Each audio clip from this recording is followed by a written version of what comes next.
Columbus, Georgia, this is your City Council. Mayor, Skip Henderson. City Manager, Isaiah Hughley. Pops Barnes, District 1. Glenn Davis, District 2. Bruce Huff, District 3. Evelyn Turner Pugh, Mayor Pro Tem and District 4. Charmaine Crabb, District 5. Gary Allen, District 6. Mimi Woodson, District 7. Walker Garrett, District 8. Judy Thomas, Post 9 at-large Counselor. John House, Post 10 at-large Counselor. Sandra Davis, Clerk of Council. And City Attorney Clifton Fay. Columbus, Georgia, this is your City Council. Good morning. Gosh, it's nice to see all these young folks in red and plaid. We're glad y'all are here. Glad the rest of you are here too. But welcome to the April 9th meeting of Columbus City Council. And we're going to get underway, but we're going to start the way we always do by asking God's blessing on our proceedings. And we're pleased to welcome to the podium Pastor Billy Duncan from Bellwood Baptist Church, hardest working man in clergy. He is Counselor Allen's pastor. So he's welcome. Thank you, Mayor. May we pray together. Heavenly Father, we're grateful for a new day of life. Thank you for your faithfulness to each one here today. Thank you for your loving kindness that is expressed in so many different ways each and every day. Father, we're grateful for the privilege of living here in Columbus. We thank you for our city council, our mayor. We ask you, Lord, to bless these men and women today with wisdom and discernment as they give leadership to to the city and to our county. We pray, Lord, that you will give them that insight that is needed as they deal with very significant and important decisions. Lord, we pray that you would bless our city. May your favor and your grace and your mercy be poured out upon us in every way. We thank you, Lord, for these precious children that are here today to lead us in our pledge. We pray that you bless their lives, their parents, their families. And Lord, as we listen to our council today give leadership, we pray that you would help these men and women make those decisions that would ensure a better life for each of these young children here today. Lord, in every affair that is to be dealt with today, may your will be done. May you be honored and glorified in our lives.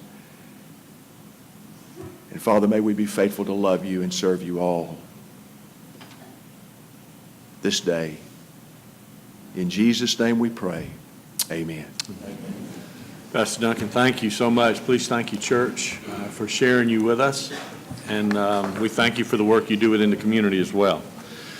Next up, we will have our Pledge of Allegiance by the St. Luke Kindergarten group.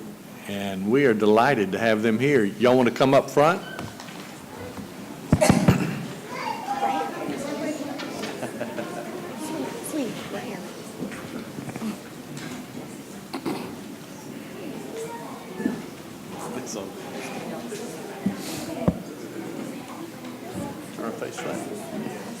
Can I give you the mic?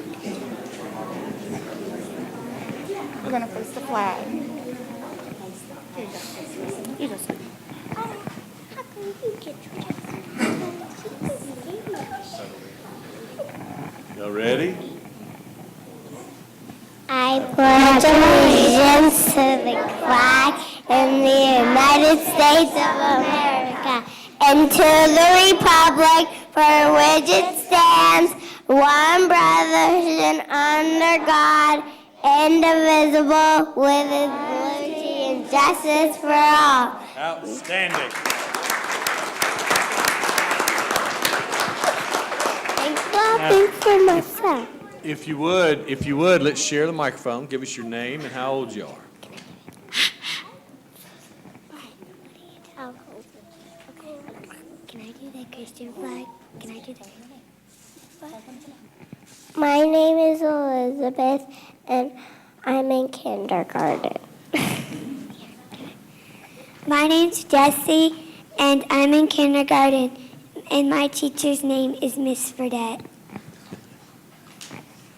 My name is Georgia, and I'm in kindergarten.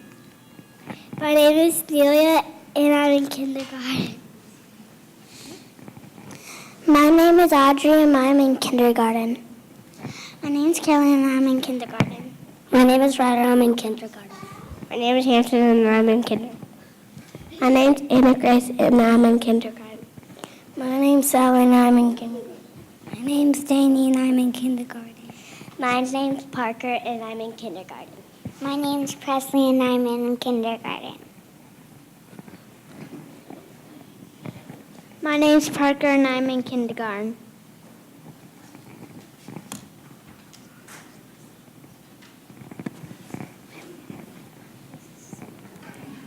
Okay. No. My name is Ada, and I'm in kindergarten. My name is Brayden, and I'm in kindergarten. My name is Bryson, and I'm in kindergarten. My name is Katie Ann, and I'm in kindergarten.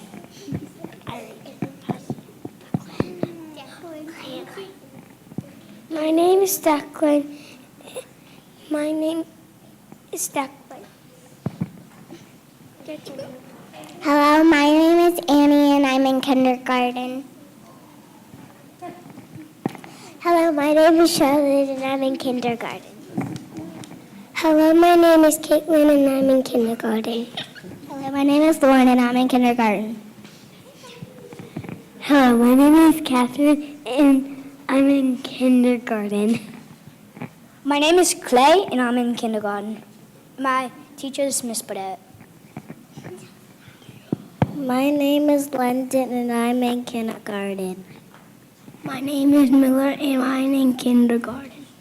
My name is Wiley, and I'm in kindergarten. My name is Bobby, and I'm in kindergarten, and my teacher's name is Miss Brownie. My name's Angelica, and I'm in kindergarten. All right. Did we get everybody?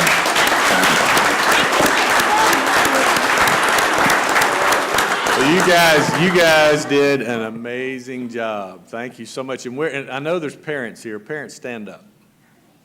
We want to thank you.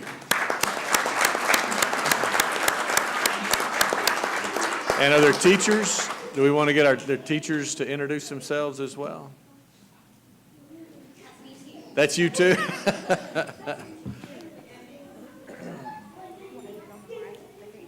Yeah, tell us who you are.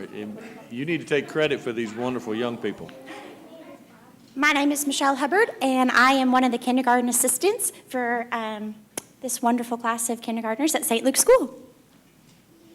And I'm Jamie Farmer, and I'm also a teaching assistant at St. Luke to these wonderful kids. I'm so proud of you. Well, thank y'all very much. Y'all have to come back and do it again sometime.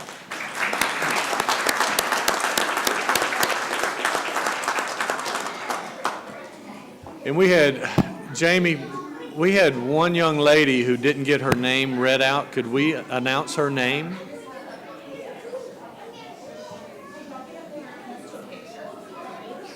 She's in the back. Reese. Well, we want to thank Reese for being here too.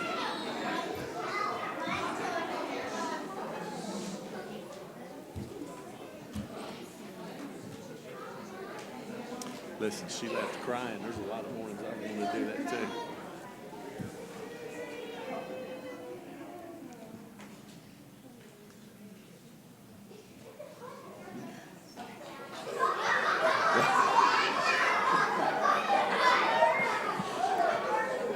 I got to tell you, that's not a bad way to start the morning, is it?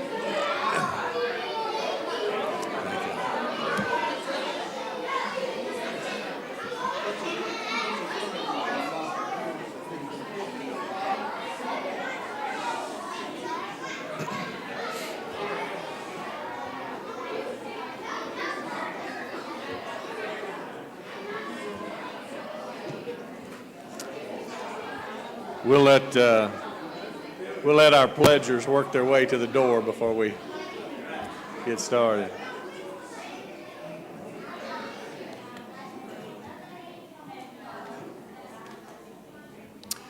I'm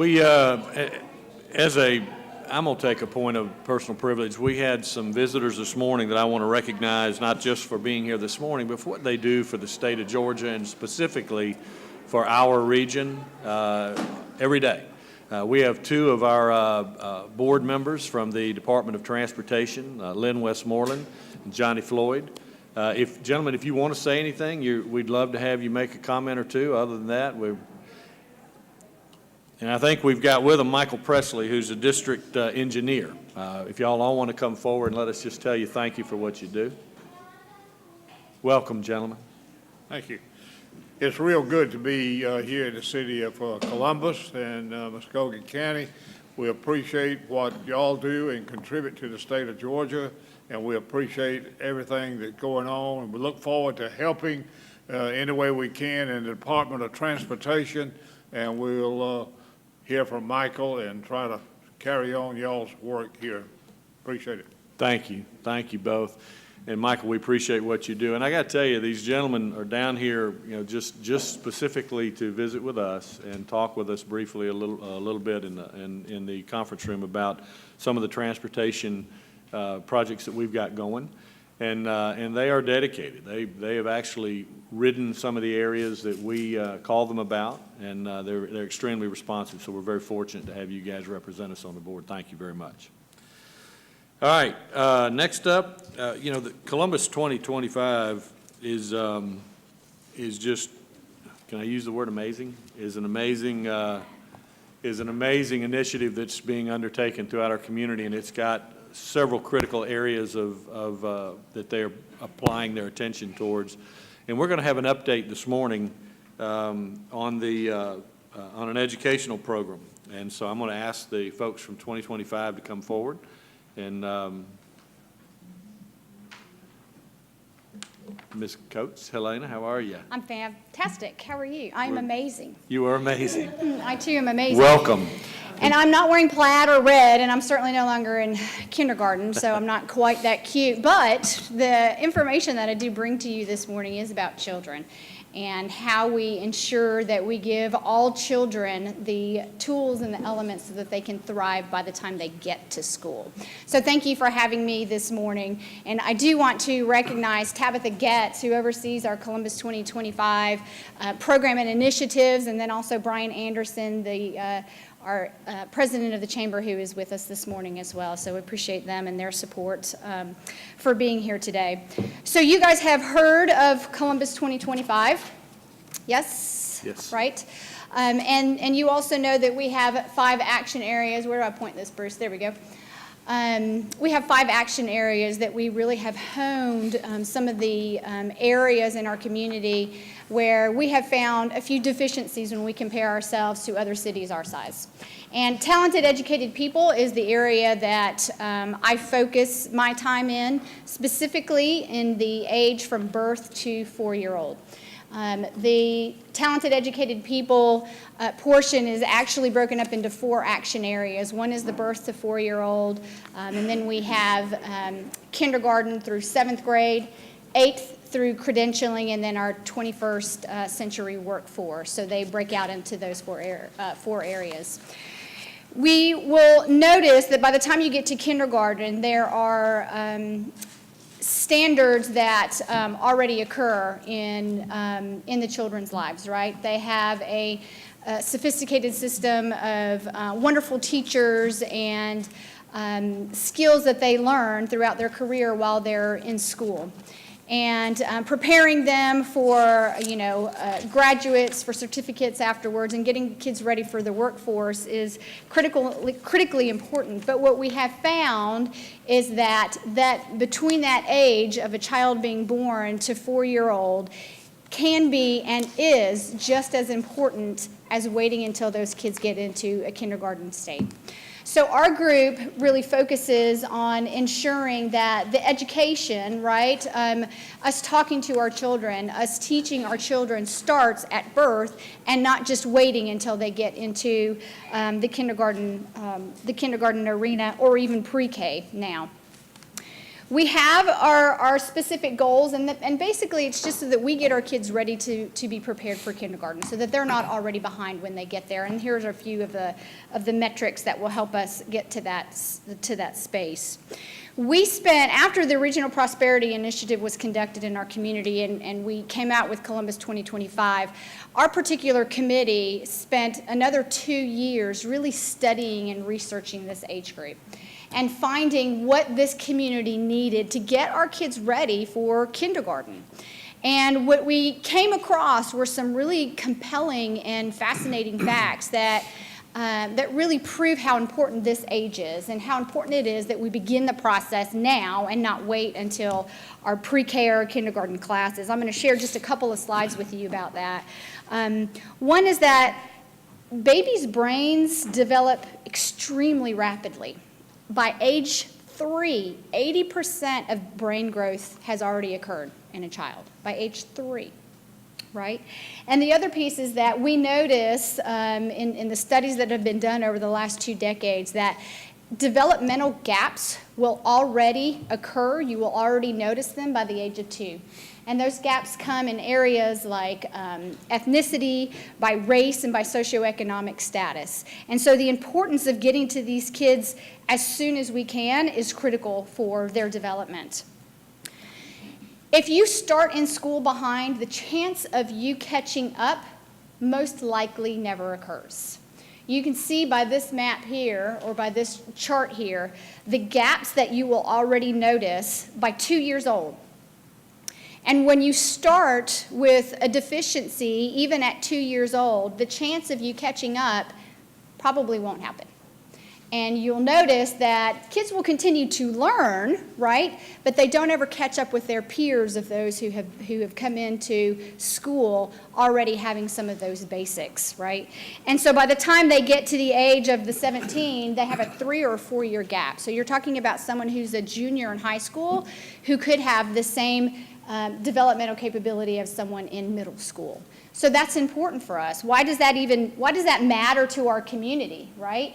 Well, first of all, people are less prepared for the workforce. I mean, that's critical to our future. That's important. Our graduation rates will decrease, our jail population grows, and in the end, what that means is the poverty in our area remains the same or it increases. So we've got to do something about it, and we know we cannot wait until kindergarten or pre-K. So out of that 2 year study that we did as our committee and group, we came up with a community approach to early learning. And in this community approach, we met with agencies and organizations who work in the space of these young children because we wanted to do something that was very collaborative. The last thing we wanted to do is come to our community and say, everyone's doing it wrong, right? And here's a new idea. We have really met with, strengthened relationships with, strengthened partnerships with all of these organizations and agencies who work with children who are within this age group. And we know that the research is clear, right? And what was important is that what we have found is that we make a real collective impact to the difference that we're providing for the children. Before I say anything else, I want to show you this video that really shows, it's only a 3-minute video, but it really shows you the elements of what the basics is. Now I know my ABCs. Next time, won't you sing with me?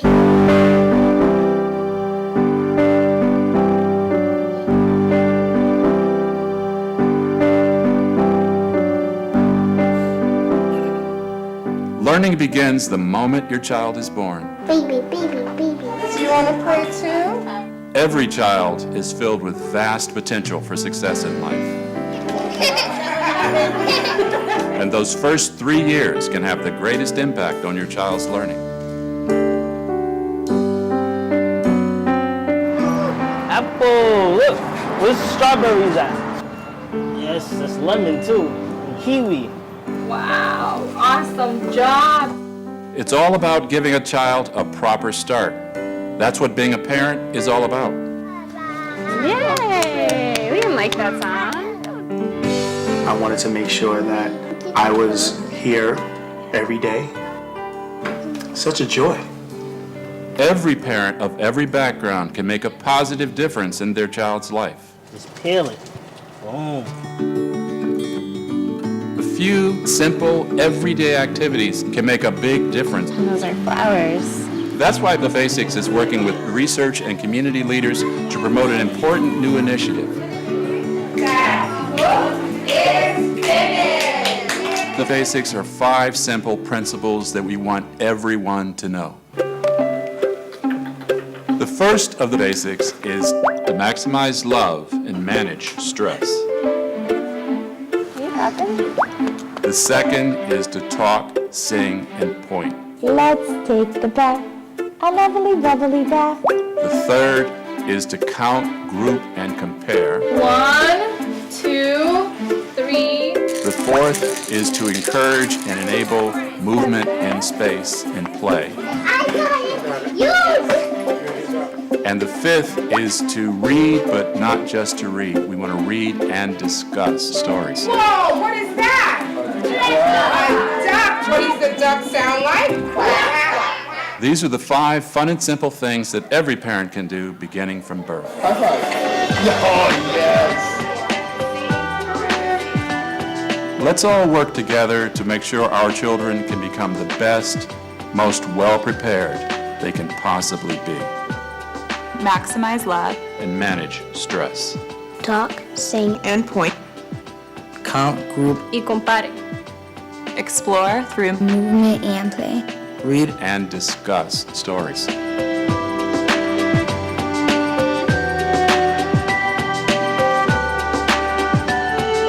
Please join us and help spread the word.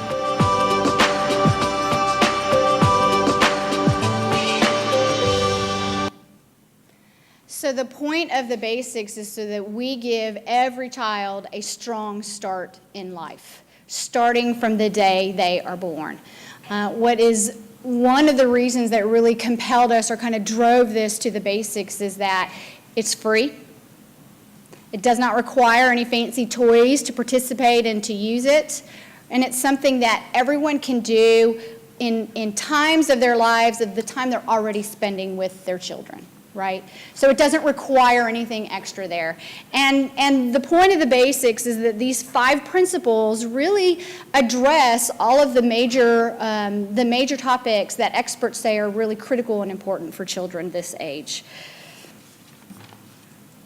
The most important thing that I want to share with you guys this morning is, aside from introducing you to the basics and us bringing us to the community, is the socio-ecological saturation concept that we are bringing here. From the time that we decided to bring the basics and make Columbus and our surrounding region a basics community, we will have met with over 60 organizations and touched 600 people. And that's before our kickoff happens. And one of the main things that really drew us to this is the socio-ecological impact here. In fact, when we spoke with our pediatricians at Piedmont Columbus Regional, Dr. Zanga, many of you probably know him, asked the question, you know what, you can say this, but there are still a lot of parents who aren't going to do this.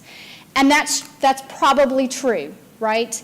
And so what's important to us is that if a parent doesn't, can we get a beautician to do it? Can we get a barber to do it? Can we get a pastor to engage with our children, right? Can we get, our healthcare professionals and the library? And it really becomes a community initiative and not just a parent-child initiative. That's what drew us, and that's what makes this, we think and we hope, the right initiative for our community. And so clearly we're speaking to you all today. This is one of the areas that we hope that you guys will embrace this concept and that you will talk about it and share it with other people as well. We will have our kickoff almost a month from now on May 7th. We invite our city councilors and all of our leaders. We will actually bring in Dr. Ferguson, who is the developer of the basics nationwide. It's probably in about 15 other cities across the United States, so we're really one of the first ones to adopt it into our community. We've heard resounding success and have really already gained good partnerships with some of these other cities who have adopted it. But Dr. Ferguson from Harvard will be with us on May 7th, and he has really indicated to us that it's the community leaders that he wants to talk to first. So we invite you to come participate with us. Hope that you will put this on the calendar. Hopefully you've gotten a save the date card, and you'll get more information as well when the formal invitation comes. That was fast, I know, but hopefully that gave you a little window into what the Basics is and what it can do for our communities. I'm happy to answer any questions that you might have. I have one. Yes, sir. I love the video, and I think the more we can distribute that, is it premature to help in starting to post that and put that out and push it out through social media, or is it something we can get access to and put it on CCGTV, put it on the website? Absolutely. That's a fantastic idea, and you certainly are in our plan of marketing and advertising this. But we are going to wait until the kickoff to begin the real mechanism of getting the word out about this. So I appreciate you offering that, and we'll definitely take you up on that. Councilor Huff. Good morning. Good morning. Thank you for the presentation. The Basics, it reminds me of the village concept we came up under as kids, where the whole community wrapped their arms around us and made sure we were in the library or doing homework or coloring or ABCs. I heard you mention something about future workforce, so this is being discussed, I hope. Yes, absolutely. Well, you said two things there that I want to address, because one of the things is that the programs and the agencies that are already working in this space, we have been talking with directly, because it is important to them that all of the work that they are doing with these children and with families one-on-one really works into the Basics, right? We've got to be a synergistic piece there. But what we know, one of the things we found is that people were using different language, right, no matter what the program was. So the Basics is all about bringing this together and really unifying the message amongst and between programs and initiatives out there, but really utilizing all of those tools together. The other piece that you talked about is workforce, right? The whole point of getting our children kindergarten ready, right, is getting them up to speed so that when they start pre-K or kindergarten, they can understand what the teacher says. And they don't have to wait 2 or 3 months or sometimes even 6 months before they even understand what the teacher is asking them to do. So language nutrition, talking, pointing, singing, using these 5 basics to really get to the point where, you know, if we can start them not behind, then eventually what we're getting to is a workforce that's more prepared and ready to handle the organizations and the businesses in our community who need quality workforce. Right, right. Because I've seen in the past that 0 to 3 is your beginning point. And Absolutely. then your 0 to 8 is absolutely ending point. If you hadn't caught up by 8, That's right. you're having a real hard time from that point on. That's right. One of the milestones is being able to read at a 3rd grade level, being Right. on grade level there. Okay. All right. Thank you so much. Thank you. Thank you, sir. Any other questions? Great presentation. Very excited about what 2025 is starting to crank out, and I think the critical thing to remember is that all of these initiatives are in direct response to some challenges that we uncovered through the Regional Prosperity Initiative. So these are things that not just would be nice to do, these are things for the future of our community we must do. Absolutely. And very excited. Thank you. Yeah, Thank you. I appreciate you saying Brian. that, because that is absolutely the whole point of what came out of the Regional Prosperity Initiative, is finding those places that we were behind and putting our effort into what those are, and that's where you came up, or where you saw the first 4 action areas. Great. 5. 5. Thank you. Thank you. And we'll be bringing other updates on 2025 and some of the things that they're doing, just because I think it's critical, since many of these issues that they are designed to address are societal issues. So it's going to take our entire community to engage to really achieve the success we want to achieve. So, Mr. Anderson, thank you very much. Appreciate y'all. Before I move on, I wanted to go back and ask y'all to approve the minutes. I got so tickled with the kindergartners, I lost track of what I was doing. Motion to approve. Is there a second? All in favor, please say aye. Any opposed? We don't, yeah, we do. We have quorum. Okay, good. Minutes are approved. And Counselor Davis had requested a point of personal privilege. Is he back there? Well, I tell you what, we'll, I know he had something he wanted to touch on before we moved on. Is he back there? Not yet. We were going to do that, but I think Council wanted to do it. We can, okay, he's bringing him.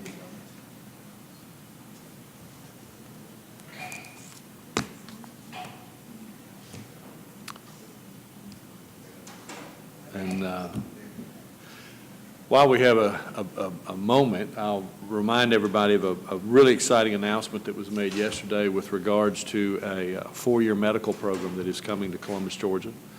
Mercer Medical School announced yesterday that they will begin recruiting for scientists and some of the instructors to have them in place in the next summer of 2020. And then they'll have the first-year students here on campus in Columbus in the summer of 2021. So that we're going to look back, I think, 10 years from now and point to that. And it truly is an economic development win. I know Brian Anderson from the Chamber is still here, but that when you look at it, it'll bring in about 80 to 90 really high-paying jobs with the university. But it's going to put a critical mass of over 240 medical students in the northern end of the Liberty District, and the research opportunities and the ancillary opportunities that are going to result from this are going to be, the ripples are going to go a long way. It's a truly exciting announcement, a great, great day for Columbus. Councilor Davis asked for a point of personal privilege, and I apologize, sir, for missing that on the front end. No, that's okay. Thank you, Mayor. I really appreciate it. I just want to bring note to a matter of history that took place in our community yesterday. Of course, Columbus has always been on the map. I've always said this personally when it comes to the sport of baseball. We've got a great hotbed of baseball in this region. Tremendous accomplishment yesterday. I think everybody knows Coach Bobby Howard. Coach Bobby Howard accomplished his 1,000th win yesterday here in Columbus, Georgia. He is the head coach over at Pacelli High School with the Pacelli Vikings. And that's just, I can't begin to tell you how outstanding, how incredible the feat of just accomplishing 1,000 wins. Not only is Coach Howard in the State of Georgia Hall of Fame, High School Coaching Hall of Fame, but the National High School Coaching Hall of Fame. But let's just talk about this accomplishment a minute. Any way you look at it, you know, you don't play a lot of games in high school, a lot of baseball games in high school, but let's just take 50 years, 20 wins at 50 years, okay? 40 wins at 25. You do 30 at 33. That's a lot of years, that's a lot of wins. So you start kind of understanding the accomplishment there of what this man has done. He is an icon in high school baseball. I will venture to say that this is probably a world record. I know it's a national record. I'm pretty sure it's a national record. I don't think there's anybody in this country that can boast in high school of 1,000 wins in high school baseball. Bruce, I think you'd probably agree with me on that one. But I'm sure in the world, as far as baseball goes, the United States is the country when it comes to baseball. So that's an incredible accomplishment for Columbus. I mean, everybody's going to know about this across the country. I'm sure it's going to hit the news wire soon and be talked about on a lot of sports networks. But it's a good thing for Columbus. It's a good thing for our high schools, our young men, and what he's done here. And I'm proud of him. I just wanted to bring notice to that today, and I would hope well, I'm sure that we'll do a resolution and a proclamation and have them here and honor them. That's that's quite incredible. I don't know if any of us will ever see that happen again in our lifetime, but it happened right here in Columbus with our high schools, just a tradition of great baseball here. And anybody that knows Bobby Howard knows that he's an incredible leader, just an amazing leader, but I don't know if I would want to play for him because it's just And that's a compliment. Well, I know his regiment, and he's an extremely disciplined guy, but he demands a lot out of his players, and it's not just playing the game. Bobby Howard focuses on life, and he really takes these young athletes and he teaches them about the qualities, the values, the character traits of life. And you need to buy into this program. If you don't, I mean, he will have no problem telling you need to go home, son. That's just the way he is. But that's the secret, the equation of equating to success. And certainly he summed it all up yesterday with 1,000 wins right here in Columbus, our hometown. So I'm really proud of Coach Bobby Howard. Congratulations. And congratulations to the young men at Pacelli High School, the Vikings there. They helped him accomplish it. And, well, there's been many players, many, maybe some here that have helped him accomplish maybe one or many of those 1,000 wins. So I just wanted to make sure that that is recognized in our community. It happened yesterday afternoon when they won. Well said. And as a matter of fact, he was assistant coach when I was playing at Columbus High. I don't think I helped him to any of those wins because wasn't much call for a 140-pound catcher that bounced throws to second base. So, but he's left a legacy that's going to be. It's going to be tough for anybody to ever match that. So that's incredible. Counselor Thomas. Well, I wanted to add to that. Not only did that happen right here in Columbus, but Coach Howard is a Columbus native. He's a graduate of Jordan High School. He coached Frank Thomas, the Hall of Fame guy, and is just an all-around good guy. And I think that while Counselor Davis may think that he may be a little harsh sometimes, I think his players know that they can count on Coach Howard to help them do what they need to do. And I'm sure that our city attorney has made note that we need to get him here and recognize him. But he is a hometown guy, raised up in the North Highland area, and just wanted to relay that. Thank you. The whole city is extremely proud of that accomplishment and proud of him. Counselor Huff? I just want to jump on board and say congratulations to Coach Bobby Howard. It's ironic that I went by to see him last Wednesday or Thursday. I missed him by probably 30 minutes. I saw everybody on the coaching staff but him. He had run off for just a minute, and he was on his way back, and I had to get to a meeting. But I've been able to follow him throughout the years, and as Coach Davis said, the 6 a.m. meetings in the morning, because you couldn't have practice at 6, so we had meetings at 6. You couldn't have a whole team together certain times, so you had to practice in groups of 4 or 5, whatever the law permitted. But he did what was necessary to get his guys together, to get them to buy in and understand the program. And he's been a winner everywhere. I know in my lifetime he's been at Columbus High, Central, Pacelli. And I don't know where else, but I've always been able to kind of, did he coach it there? I think he coached. Okay. And I have had the opportunity to try to find him from time to time at his times of winning state championships and things of that nature. So I'd just like to say congratulations, Coach Howard, and I'll see you soon. Great moment. Thank you. Last thing on my agenda is a request for authorization of a transition audit of the jury manager's office. Mr. Redmond might want to make some comments on that.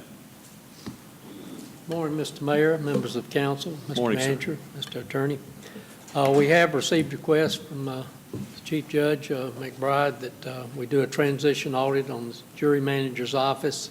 The jury manager is retiring after many, many years of service, and it's an appropriate thing to do. It's a small office, but yet it's one that's very important to the judicial process. Of course, our office has recommended it. Motion to approve, second. All those in favor of the transition audit of the jury managers, please say aye. Aye. Any opposed? It's approved. Thank you, sir. We'll look forward to that report. Mr. City Attorney? Thank you, Mayor. We have a lot to cover this morning, several votes, a couple of new zoning hearings, and a licensing ordinance. But the first item up is a vote on zoning at 2870 Christine Road. Mr. Jane's petition. It is ready for action. Motion second to approve. Any discussion? All right, please cue it for the vote. Councilors, please enter your votes. And that passes. Okay. Item 2 is the zoning at 820 Fifth Avenue. It's carport use, ready for a vote. There's a motion second to approve. Any discussion on the ordinance? All right, please cue the vote. Councilors, please register your votes. And that is approved. Okay. That passes. Next one is property at 1147 6th Avenue, 512 12th Street. The Ken Henson petition recommended for approval. Motion second to approve. Any discussion? All right, please cue the vote. Councilors, enter your votes, please. And that passes. Passes. Next one is an ordinance amending the UDO, Unified Development Ordinance, on personal care homes. New definitions, ready for a vote. Motion second to approve. Any discussion? Please cue the vote. And that's passes. approved. Next item is the pension plan definition adjustment and the actuary table. It's ready for a vote. Motion second to approve. Any discussion on the pension plan? All right, please cue the vote. And that's approved. Okay. Item 6 is the parking management district amendment, clarifying the overtime parking regulation. Is ready for a vote. There's a motion. Motion is second. Any discussion? If you would cue it. Councilors, please enter your votes. That's approved. That passes. That'll be effective 10 days after the signature of the mayor, because it does involve a penalty provision. Okay. Next item up is a technology policy for the consolidated government requested by IT, and HR is ready for a vote. Motion second to approve. Any discussion? Please cue it. Councilors, register your votes, please. And that's approved. All right, then we've got a couple of zoning public hearings. We'll call them.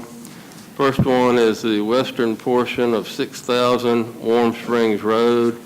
They want to go from neighborhood commercial to residential office. It's recommended for approval by Planning Advisory Commission and Planning Department. Mr. McKenna is here with the applicant. And I believe Councilor Allen wants to make a motion to add a condition while it's on the table here on first reading. Councilor Allen. Thank you, Mayor. I received some calls from the neighbors, and Mr. McKenna and I have had a chance to meet and talk through some concerns and have agreed upon some language. So if you would allow me, Mr. City Attorney and Deputy City Attorney both have been very helpful in guiding us through this language as well. I wanted to add the following condition. The permitted RO uses on this property shall be restricted to the following. And then there are a list of 7. Retirement home, banks and financial institutions, clinic, medical or dental, clinic and hospital veterinary, excuse me, office, business and professional, office, medical and dental, and personal services. and I would make that in the form of a motion. There's a motion to amend. I have a motion and a second. Any discussion as to the motion? All right, all those in favor of the amendment as offered up by Councilor Allen, please say aye. Any opposed? It passes. Okay. Now, with that amendment, the ordinance is on the table. Mr. McKenna, you want to briefly give them your name and address and what the project concerns? Sure. I'm Rob McKenna at Page Scranton, Brass Tucker and Ford. We're at 1111 Bay Avenue, 3rd floor, Columbus, Georgia. And this is a rezoning request going from NC to RO with the conditions that Councilor Allen outlined. It is an 11-acre tract of property on Warm Springs Road, 6,000 Warm Springs Road. 8 acres of that was rezoned to RO about 18 months, 2 years ago. So we're trying to catch up, get the rest of the property zoned the same as the other 8 acres. So we got 3 acres of property that we're looking at. This will be used for a senior living facility. I'm sorry. A senior living facility. So it'll be a multifamily type building, but mainly senior living. So it's not going to have a lot of pools or amenities or things like that. And I'll be happy to take any questions. There's no impact on traffic, no impact on utilities. Councilor Thomas. Mr. McKenna, you said that this is a part of a larger tract. Will the conditions that Councilor Allen has put in here apply to the rest of that? No, because the rest of it's not part of this zoning, so it's just the 3-acre tract. It's just the 3-acre Yes, ma'am. tract. Okay, thank you. The other part's already zoned RO. Councilor Allen. I'll let Mr. McKenna finish. I just want to talk about the buffer area when we get to that. I think I've answered the question. Go ahead. We talked earlier about the concerns with the buffer.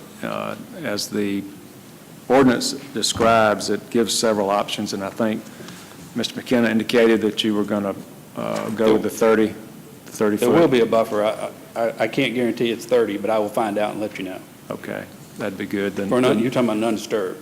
Right. There are neighbors in Heritage Place that back up to the whole 11 acres, and they were concerned about what would be happening. The topography of this property, it sits up high, so it's looking down in the backyards of the neighbors. So what their concern was how the buildings would be positioned, and if there's a significant buffer there, then they wouldn't have to worry about that. There will be a significant buffer because we're up against, I think it's SFR 3. So I think the ordinance calls for a 20-foot undisturbed natural buffer. I think the way the developer has currently laid it out for that 3-acre tract, there's a bigger buffer than that, but I don't want to commit to that at this point without getting, they haven't done their engineering yet or any of their soil movement, so. Well, the number 3 is a 30-foot undisturbed natural buffer. Right. But I know on, I guess, the south end of that property, there's not 30-foot undisturbed. On other portions of it, there is that significant amount, a more significant amount. So what would you be comfortable with? Would they be planning in, or would it? I will talk to the developer and find out exactly how much undisturbed natural buffer they can leave on that backside, close to the residential area. I can't commit to that now. I don't know the answer to that. That came up this morning, so. I can't swear it's going to be a 30 or a 40 but I'll certainly let you know this week. Okay. I was just trying to look at the layout. It looks like the detention pond would be on that end, so there would be some buildup in that area to support the detention pond. Mm-hmm. So, when do you think you would know about the I will check with him this afternoon, and I'll get back to you. Okay, that sounds good.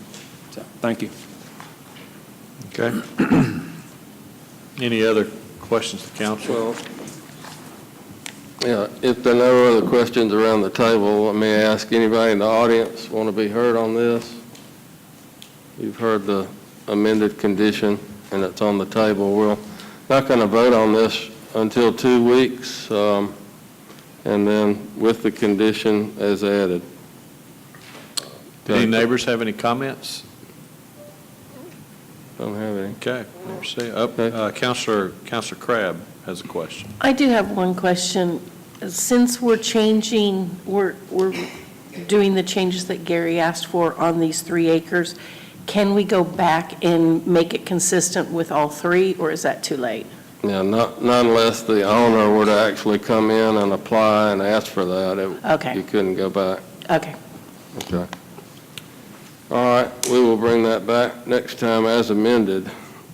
Mayor, next zoning hearing is for property at 579 Brennan Road, 449 Brennan, 501 Brennan, 3525 Casita Road, 3614 Casita, 511 Brennan, 519 Brennan, 523 Brennan, 521 Brennan, 461 Brennan, 502 Brennan, 510 Brennan, 518 Brennan, 520 Brennan, 548 Brennan, and 3881 Casita. This is proposed to go from general commercial to residential office for multifamily. It's recommended for approval, and Ms. Jones is here as the applicant.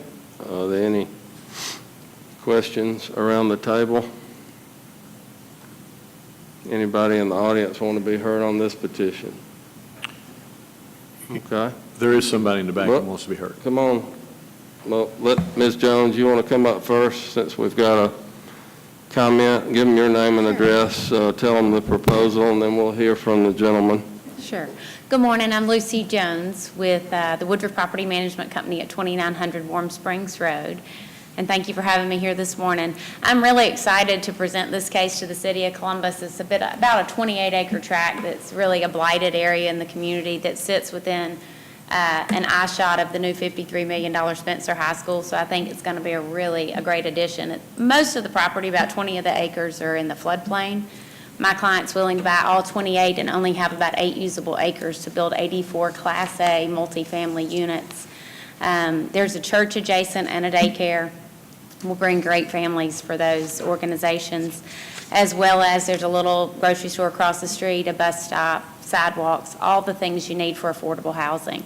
So about 40% of the units will be market rent, and about 60% will be based on income.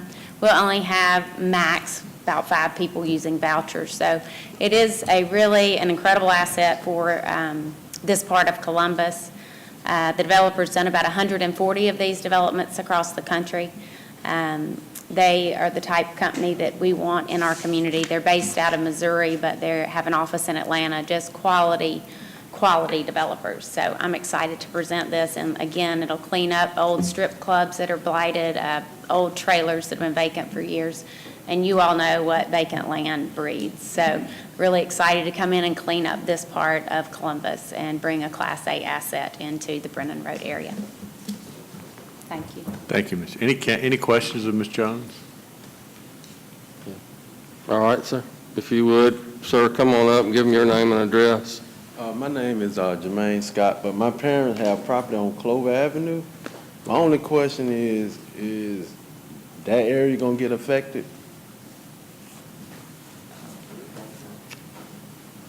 I know it's part of like circle on the paper, and saying I think it's saying something about the buffering.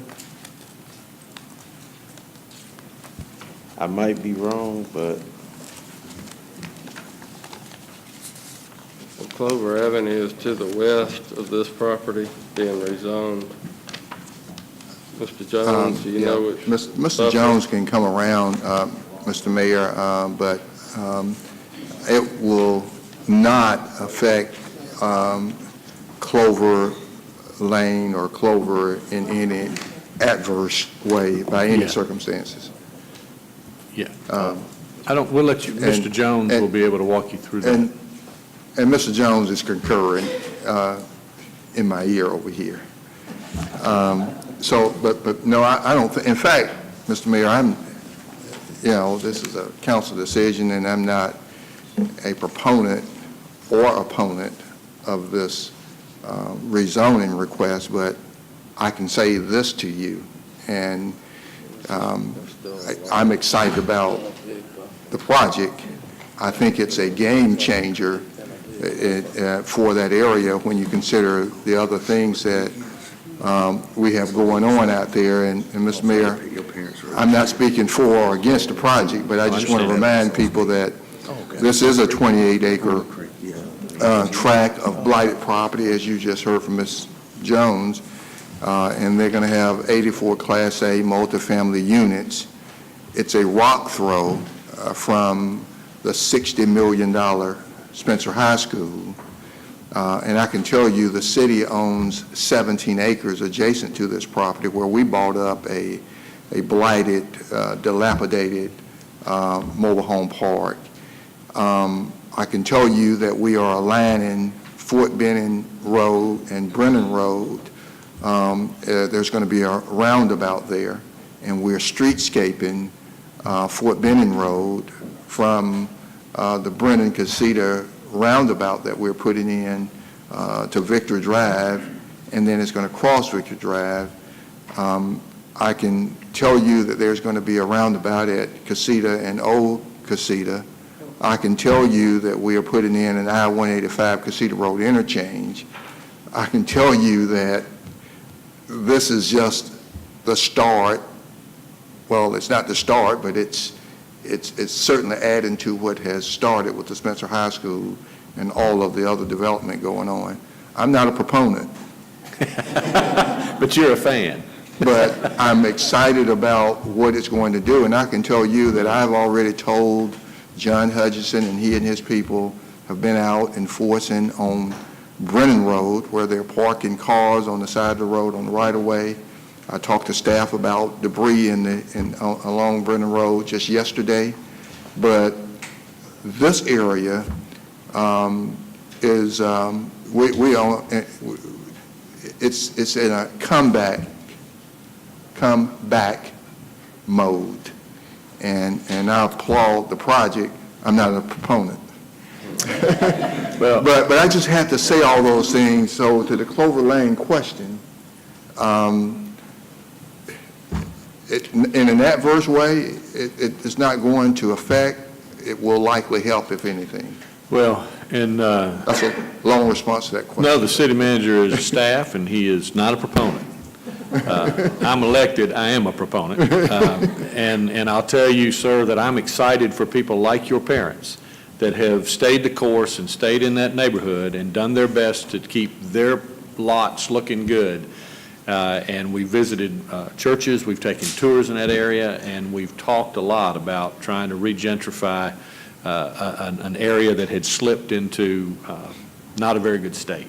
So I think this is a major piece of what is a bigger picture. And I will say this, that with some of that construction and everything, I don't think it'll impact your parents, but if it does, if you'll reach out to the mayor's office, we'll try to help mitigate whatever inconvenience it does cause them, because ultimately I think it's going to help enhance their property.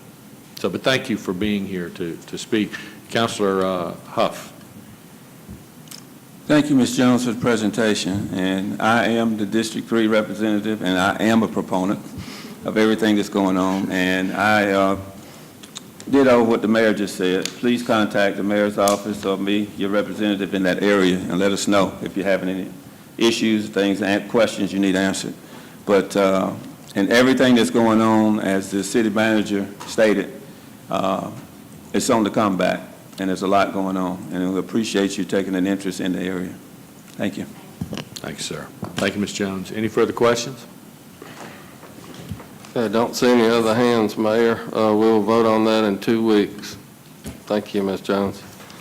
Item 10, Mayor, is an ordinance amending Chapter 19 of the Code to revise sections on home inspector licensing.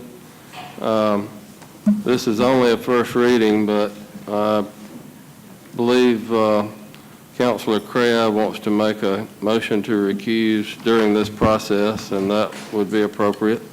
Councilor Crabb? I have been advised to recuse myself from this vote. All right, there's a request of a councilor to be recused from the vote. I hear a motion from council. And the discussion today and any vote next time.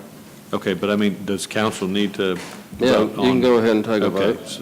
There's a motion to recuse, motion second to recuse Counselor Crabb. All in favor, please say aye. Any opposed? Okay. Mr. Hutchison, you can proceed. Good morning, council. Just kind of going back through the ordinances and just trying to help clean up things and update things, what needs to be done. Just kind of dealing with home inspectors. Typically, they come in through business license, to come get a business license to perform inspections on people's houses. So inspection reports on the condition of any home or single-family dwelling on the grounds, roof, exterior surface, garage, carport structure, attic, basement, and et cetera, for any prospective purchaser seller. Right now, the home inspection is not regulated by the state of Georgia. That the second packet you should have up there was proposed House Bill 1217 that was passed through Georgia Assembly, but it was vetoed by the governor.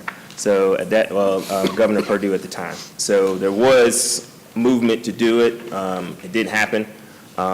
They were going to have a board or some type of commission at the state level that would regulate home inspectors, and that didn't come to fruition. So I just wanted y'all to have that for reference, because last time I came, I remember Councilor Allen asking about that piece of legislature. So it did exist, and they did veto it, unfortunately, but that's kind of where we were. So locally, the city had to kind of come up with parameters to regulate home inspectors. As of right now, we have about 18 individuals licensed in Columbus in 2018. We're going through the renewal process. I think there's been 1 or 2 more additions since that point. So what we want to do is revise those 5 groups there. We had just old organizations that didn't exist anymore, or the companies had dissolved, or for whatever reason they combined or merged or this and that. So ideally, we just want to update that information. And the biggest bullet point is the second one. It's just any credential not listed above will be reviewed and evaluated by the Inspections and Codes Department. So we don't have to keep coming to do this every time. So ideally, if it's something that's not listed in those big 5 that still exist, they can still submit an application to our department. Me and Yvonne can look at it from revenue to make sure they meet all their criteria, and then we can proceed forward. The biggest addition we have there is that when they renew their business license, they'll have to show that they're a part of either one of those organizations and in good standing. And then 2, they have to present evidence for 4 hours of continuing education taken during that previous 12 months. Our biggest concern is we want to make sure that the home inspectors are continuing to learn the new technology, so when they are inspecting these homes, they do know what's going on. I did send emails out to all 5 groups there. The American Society of Home Inspectors, the International Certified Home Inspectors Association, the Georgia Association of Home Inspectors, and most of them, to maintain good standing with their companies, you have to have over 20 hours of continuing ed. So we didn't think that 4 would be a big jump for them. We checked with the City of Augusta. City of Augusta actually has 6 hours, so we're right below them. But when I did some more research through the Secretary of State, finding out how many hours each year you have to maintain licensed or certified, we felt that it would be fair to be the home inspector to be in line with the plumbers, electricians, because they are performing inspections on the home. So the City of Columbus, just in conclusion, we've depended on these before, like I said, because there isn't a mandate to go by. The state doesn't really have any guidelines to regulate them. So we just wanted to add that continuing education requirement. We did take an old piece out, which was you had to have a letter of recommendation or anything like that. We didn't keep that in there just because a lot of these people are starting their own businesses. They don't have the recommendations yet. So as they're working to get that, that would be something we took out. And the banks, there was another caveat in there about bank requirements, and ideally, as long as you can provide your insurance and you're in good standing, we can work everything else out. So what we wanted to do is to make it effective May 1st of 2019, so therefore it's past the license renewal period, but that still gives the people who want to do continuing ed, it gives them a year in advance to know before they have to renew that they have to have those requirements. But it doesn't stop anybody who wants to come in and get an initial license. That's one of those new groups that didn't exist prior, that they were just excluded. So it's trying to catch both sides so we can continue to move forward. Any questions? Councilor Allen? Thank you, Mayor. Mr. Hutchinson, if someone has a situation where they disagree with a home inspector, what's the recourse? What do they do? Do they call your office or? Well, they we call don't the get, because that's state, a private issue. We don't get into that because that's somebody that they hired to come and look at their property. Now, obviously, if it's something egregious, if it's utilities or something that does violate the code, they can let us know. But many times a home inspector, kind of what they look at and what we look at is totally different per se. It's not necessarily, it's more of the appearance of the house, how it looks. If they get into structural issues, they can contact us. We don't have a problem, kind of helping them on the backside of things like that if it falls under a specific code section. But typically, we're looking at different things. Okay, my concern is if we are licensing them, then we should have some oversight over their operation. I think I used an example last time we talked about this. A person was selling their house. The buyer called in a home inspector, and he found that there was a crack in the heat exchange. Mm-hmm. And the unit had just been installed in less than a year. And so there was a disagreement over whether or not there was a crack in there, but there was, little or no recourse for the seller unless they went and hired another home inspector to come in and to refute that. So you get into this back and forth mm-hmm. situation. If you got into that situation, you found that the first person, the buyer's home inspector, was in error, what would you do? Would you come to the city and report that, or how would that be resolved? Well, like I said, we don't have anything specifically spelling that situation out. I mean, we can. Like I said, if somebody's operating an illegal business and, they're doing stuff they shouldn't be doing, we have the ability to revoke their business license to operate. So, I mean, it would just depend on how egregious of what that was. But ideally, we deal with that on a civil issue. We don't really get into that specifically. And Ms. Mayor, if I may, I would certainly, it's like a business. You go to a business, whether it's a restaurant or another business, and something is not right, you report it to the Better Business Bureau. You create a record for those coming along behind you, and certainly it becomes a civil matter. But in this case with home inspectors, I think the only recourse is to make sure they register that complaint and then get the Better Business Bureau involved. And the Better Business Bureau, I'm sure, will contact that business, get their statement, the home inspector get his or her statement, and they'll come to some agreement or may not, and if they don't, I think it's a civil matter. Okay, so you just start the paper trail process? Absolutely. Okay. Because ideally, the realtor would not recommend that home inspector if that home is, you see that if they were to miss that or something that bad, that's the realtor's name, because ideally that's where the client gets that home inspector. The realtor kind of ushers them to a few that they trust, and if they violate that trust with them, then like I said, that'll be taken care of. I think the realtor would be like, hey, I'm not going to use that guy or that person or that company anymore, and that's why I said they'll just have to be vocal about what happened. Especially if the customer has registered 2, 3, 4, 5 complaints with the Better Business Bureau. I cannot see a realtor using that home inspector or recommending, because as you said, it's the realtor that directs you to that home inspector. It's their person, their guy. And so I think they will. Well, and typically, what the real estate agent will do will guide them into shopping for the correct person. They won't typically have somebody that they will recommend simply because then that implicates the realtor being in sort of implicit in that. And the challenge I think that Councilor Allen raised is real in that it's not so much the individuals using a real estate agent, it's somebody that is selling their own home. It's one of, shameless plug here for realtors, but that is one of the dangers that you accept when you conduct that transaction without expert assistance. So I do agree, though, that the only recourse is just to go through the Better Business Bureau, maybe contact the individual organization that they're a member of. And with social media, it's a lot easier to post reviews than it ever has been in the past. So, the bottom line is that buyers and sellers just have to be diligent about who they're hiring, ask for recommendations. Well, Mr. Mayor, if I could, he brings up a good point. Would the information of who they're certified with be available through your office? Would that be public? It would be either, well, most of that stuff comes through business license, so revenue department, they would have it, because when they come to renew every year, that would be information they could request. So it is public information they could gain? Yes. Okay, thank you. Thank you, Mayor. Thank you. All right. Any other questions on that ordinance? We will bring it back in a vote for 2 weeks. Thank you, Mr. Hutchinson. Thank you, sir. That's all we had listed, Mayor. All right, thank you, sir. Have the public agenda.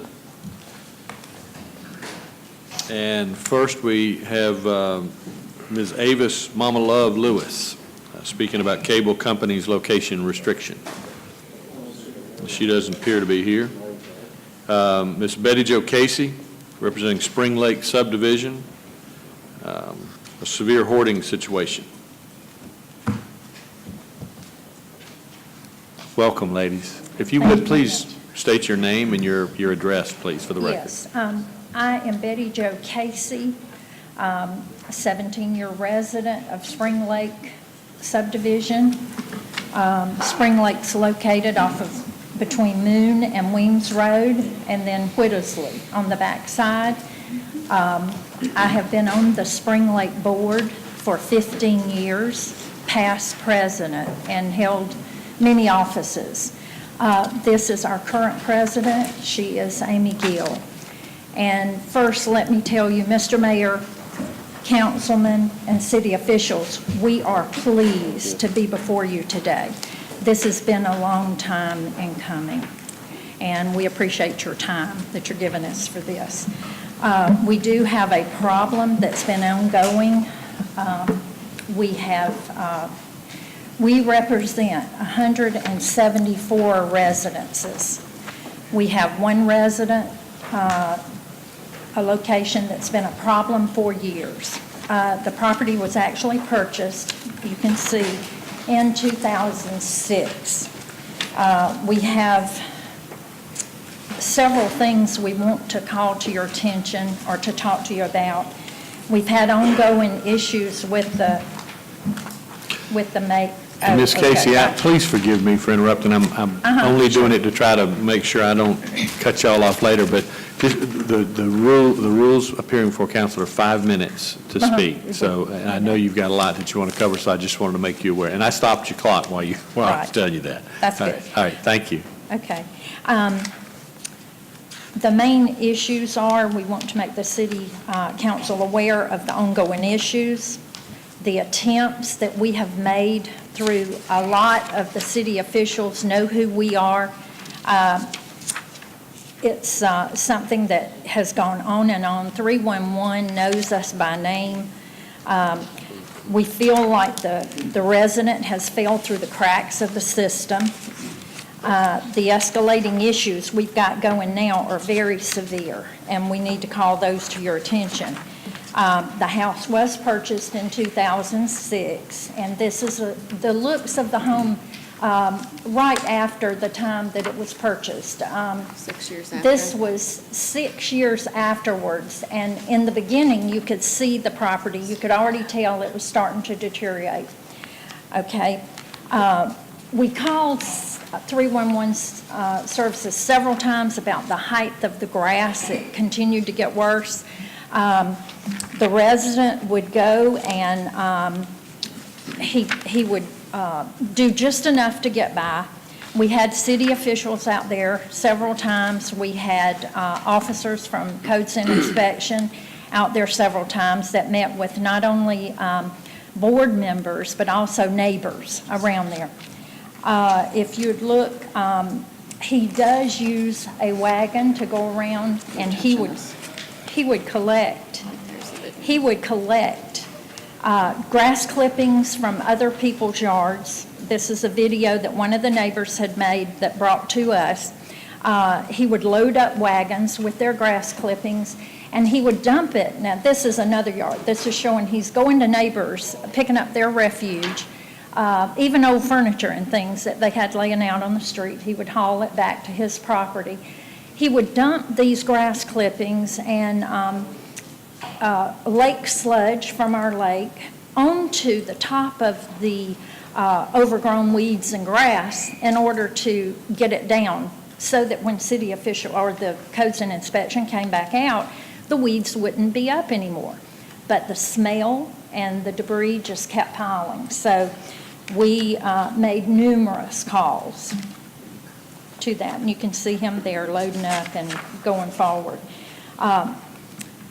The property just continued to get to, you could not even see it from the street. The neighbors around there, their homes, you can tell, are very pretty, well-kept homes. These are professional people.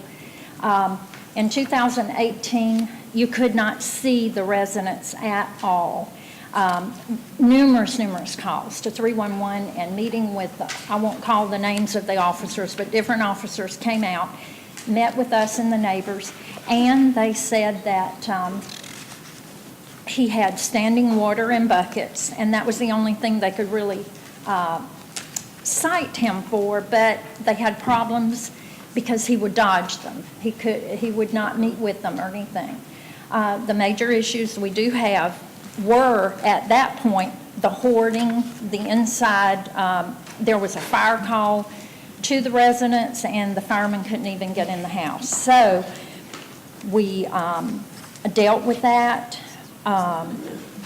Right now, in January of 10, the hoarding issue was so bad that the house burned to the ground. The only thing standing is the outer wall, which is brick, and the chimney. Go back there and we'll look at the one. This is currently what he is living in. He has a hobo shanty on the property and is living within the walls of the burned-out home. There are no utilities there at all.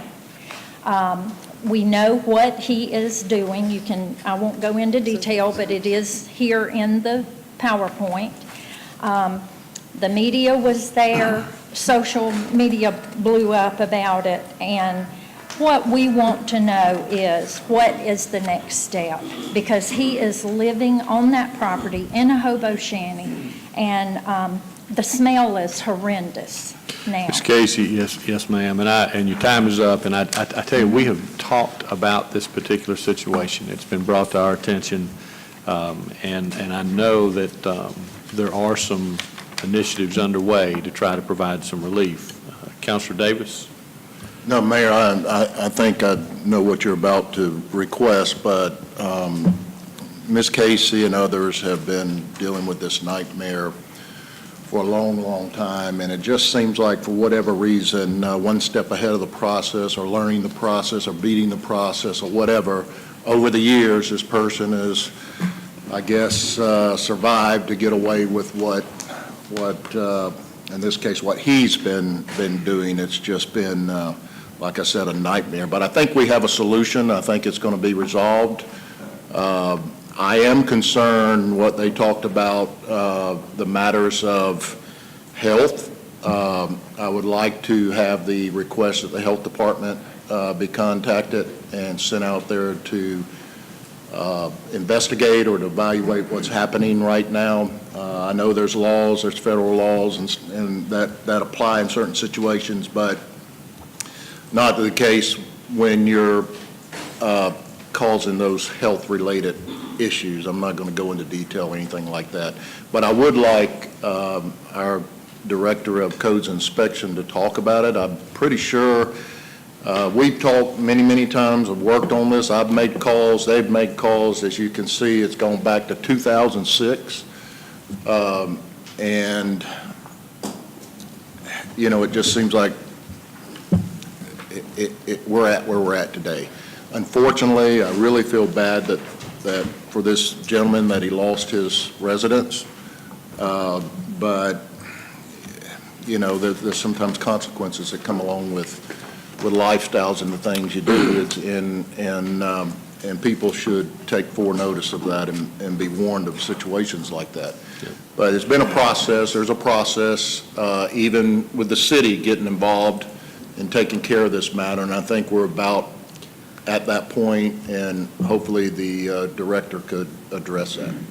Yeah, and Amy and I have talked about this for over a year, and ladies, y'all can sit down, and if you want to come back up at the end of the meeting, we'll be glad to save some time for you.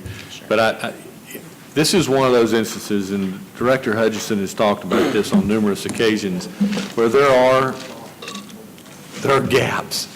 I don't know how else to put it, but there are gaps in the laws and how they protect people, and whether they're federal or state laws, they impact what we can do on a local basis. And this is one of those issues where we just could never really get a violation big enough to have a proper recourse. So there is a process undergoing, and I'm going to turn it over to Director Hutchison. All right.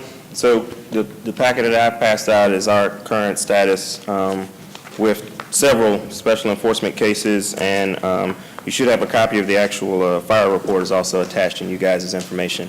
When we passed the stockpiling ordinance last year, we had a few properties in mind that we knew would fall under that purview and we'd be able to do more about because unfortunately with the citizen there, just with the standing buckets, the junk vehicles, like I said, one thing that we don't regulate, we regulate the grass, but if he allows his trees and shrubs to grow to overtake the house, there's not an ordinance for that. So that's why a lot of times we went out there, we just kind of would go after the trash. I think at one time we had like railroad ties, I believe, that was on the right of way, and we stayed on him off that to make sure he had those removed. So we've stayed active with him. Unfortunately, when the structural fire happened, we got the fire report, we moved forward with that, and literally 4 days after that, we sent him a demolition notice, because at that point, it was beyond the 50% of the property. So it wasn't like we went to property maintenance, waited on property maintenance, and then went to demo. We went straight to demo just based off of the status of the house. He was not present when we had the demo hearing on the 27th of February, and it just so happened my officers gave him until April the 9th, which happened to be today. My guys don't know council meetings, but they put April the 9th as the date, and if he didn't have it clear by that point, I was coming at the next council meeting to bring forward on first hearing demolition hearings. So we're ready to go, like it's already at that point. And at that point, once he comes to council, he's going to have money in hand. He's going to have to prove that he has the money and a contractor hired to stop that process. So we understand the concerns, and like I said, we've tried to work within the ordinances and what we have. And like I said, once the stockpiling came in, we could put more pressure on him based off of things that he was accumulating outside of the home. So right now, that's where we are. Literally, I have my inspectors are literally waiting for me to send the letter out today, so that'll give him a 2-week notice, and then the intent is to bring it back for first reading for demolition at the next council meeting. What, Councilor Davis? Let me just kind of, let's walk through this for the sake of the residents of the neighborhood so they can go back and share with their neighborhood what is happening here. As far as the timeline, next week it's coming to be approved for demolition, and that would be 2 council meetings, That's right? correct. Second reading, so we're talking May the 13th, 14th? the first week in May, potentially approved. Second week. Final approval for demolition. That's correct. Won't have a business. Second week. And then after that, once it's approved, the demolition will be ordered when, and when can they expect for it to be? We already have the quote with the contractor. He's ready to go. So as soon as we have consent that day, that I have it from you all to move forward with the demolition, they'll be contacting the utility companies to cut the utilities, and they'll be in within the next week and a half to tear it down. So if nothing changes based on what you shared earlier, within the month of May, the house will be demolished and property cleaned up? Yes, sir. Now, I would want to bring up a point. The concern we have, and the neighbors have shared this too, is that now the house will be gone. He's still there. But he will still be there. We've talked to, I've gotten with United Way. We've sent Adult Protective Services out there. He's refused services from both. At that point, I don't know what we can do, because he is on his property, but he does not, at this point now, technically now, he really doesn't have a primary structure, and he definitely won't have a primary structure at that point because we would have torn it down.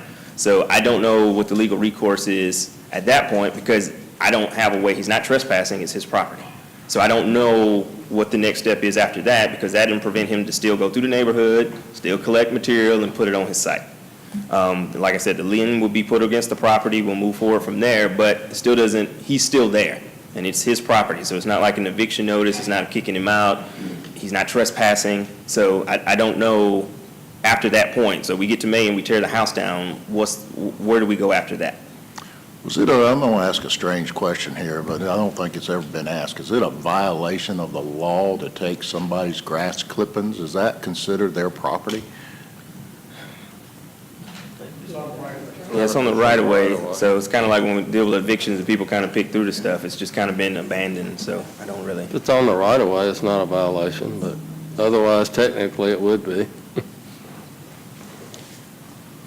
Okay, well, my concern is, I know, again, I say that the laws, are clear on private property rights, but when it comes to health matters and, if this person's doing a business on the property, it needs to be, I have every reason to believe that he is, so that needs to be checked out by the health department. That is a violation. All right, we got a couple other counselors. Counselor Thomas?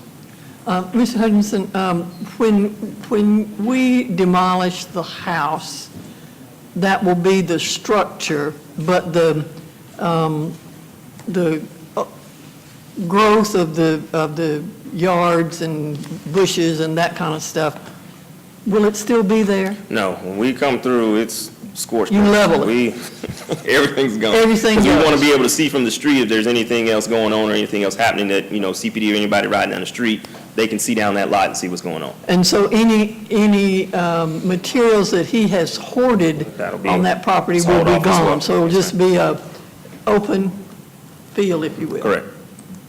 Okay, thank you. Yes, ma'am. Counselor Crabb? Do we know if there's a mortgage lien on this property? We hadn't gone into that research because we just don't know. We talked to him before, and that's kind of what we were working with him to see if he had homeowner's insurance, if he was going to get it repaired or get some money back to do something with it. He's told us that he doesn't. So at that point, that's when we moved forward. That's why I said it kind of took us 4 days because we were communicating with him as to what is his next steps. We didn't know that the house burned down, and we weren't, just trying to jump on him, but we were also trying to take care of him and see what was going on. And so once he told us that he didn't have home insurance, I didn't check into the mortgage lien, but It's unlikely he's got a mortgage because the mortgage mortgage- holder would have required insurance. Correct. They would have been paid and So- foreclosed on him, so. Well, if he bought it with a conventional loan, they don't require it as part of the payment in the mortgage payment, and so he could have purchased it with a conventional loan, and he's paying his insurance outside of the mortgage, but there is an But they agreement. require to be named as an additional covered, and they have to have a copy, because they require you to insure them for at least the amount of money they've got invested, for their insurable interest. Right. So, you're right, though. It should be checked just to make sure. Yep. I mean, he's not following the other rules either. Yeah. Okay, Counselor House? Oh, we didn't get you on, there we go. There it is. Bruce Thank you, and I Mayor. are just canceling each other. Once you've cleared the land, now, if he does decide to pitch a tent, is there anything in the city ordinances or the health department rules that makes that not okay? Or could he do that? I'd have to ask the city attorney because at that point, it is his property, but he Right, doesn't have a understand. principal structure. Right. And How would so that not ideally, violate zoning law? That's violating of zoning. Would it? Okay. But Yeah. Could be a zoning violation or a homeowner private covenant violation, but even if it's a zoning violation, you can be fined for those violations. I don't know that this situation is really one that you want to send somebody to be confined in the jail on. It would probably need state assistance, health department, mental health department. Okay, thank you. Thanks, sir. Counselor Barnes? As Councilor Davis said, I'm concerned about the burning of the feast. You want to know something, that in and of itself is a huge concern. But this is definitely aberrant behavior. And I don't know, Mr. City Attorney, how, I know, was APS contacted? I think that someone needs to evaluate the individual for his own safety. So we might need to pursue APS again and have someone go out there and do an evaluation of this gentleman. But when you start doing things as outlined in this here. It's obvious that this gentleman has a problem. This is totally aberrant behavior, something that is not normal. So as Councilor Davis said, we need to call in the health department, but you also might at the same time call APS again and ask for an evaluation of this individual. Thank you, sir. Yeah, Mr. City Attorney, we probably ought to just look at what the different legal options are and what the penalties are for violating some of those ordinances. And then we also, I think, definitely need to pursue the avenue that Councilor Barnes is talking about. Well, we've already asked the health department to look into it, and they're going to investigate again. So we've already made that request today with it. Of course, the ordinance violations, it's just a fine up to the maximum $1,000, but. So from that, I guess that was my question, is can the health department initiate some type of It's possible. eviction? Yeah, they'll look into that. Evicting somebody from their own lawfully owned property, though, that's got to be a little bit of a tangle. And, Mr. Mayor, we will communicate with maybe the appropriate agencies. Of course, I'm on the Health Department board. I don't know that this situation would be in their jurisdiction. Once we demo the property, it's a vacant lot. I think it's going to be mental health, but we may need to work it through the Home for Good. They have the skills and resources to approach persons who are homeless, and New Horizon maybe for the mental health concerns, but we need to just bring together the right people, and we'll certainly work on that. Yeah. I don't think the health department would be involved if it's a flat vacant lot and they are living in inhumane ways. I think it's going to go to homeless resource, Home for Good, or mental health. All right, well, the one thing I would ask is that we keep Mrs. Gill in the loop so that she can keep that neighborhood aware of the steps that are being taken and what kind of progress we're making, if that's okay. And Mrs. Gill, if you just give your maybe contact information to Director Hutchison, and we'll make sure that your group is kept in the loop. And really, I'm sorry, Mr. Mayor. I'm sorry. Go ahead.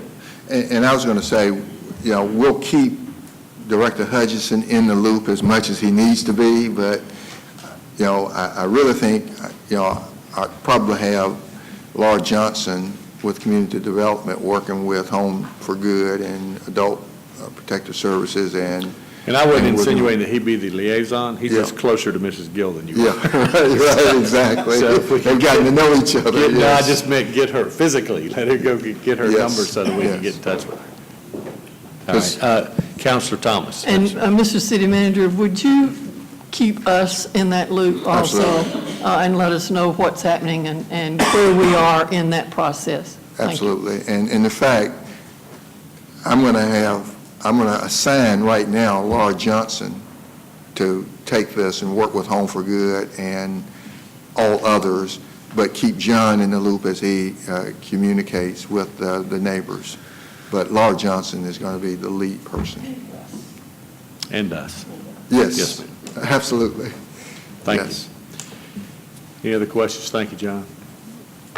Thank you, neighbors. We appreciate you bringing it before the council again. All right. Next on the public agenda is Mr. Paul Olson talking about eminent domain. Mr. Olson, state your name and your address, please, sir. Yes, sir. Mayor, City Council, City Manager. Name is Paul Olson. I live at 13830 Upitor Lane.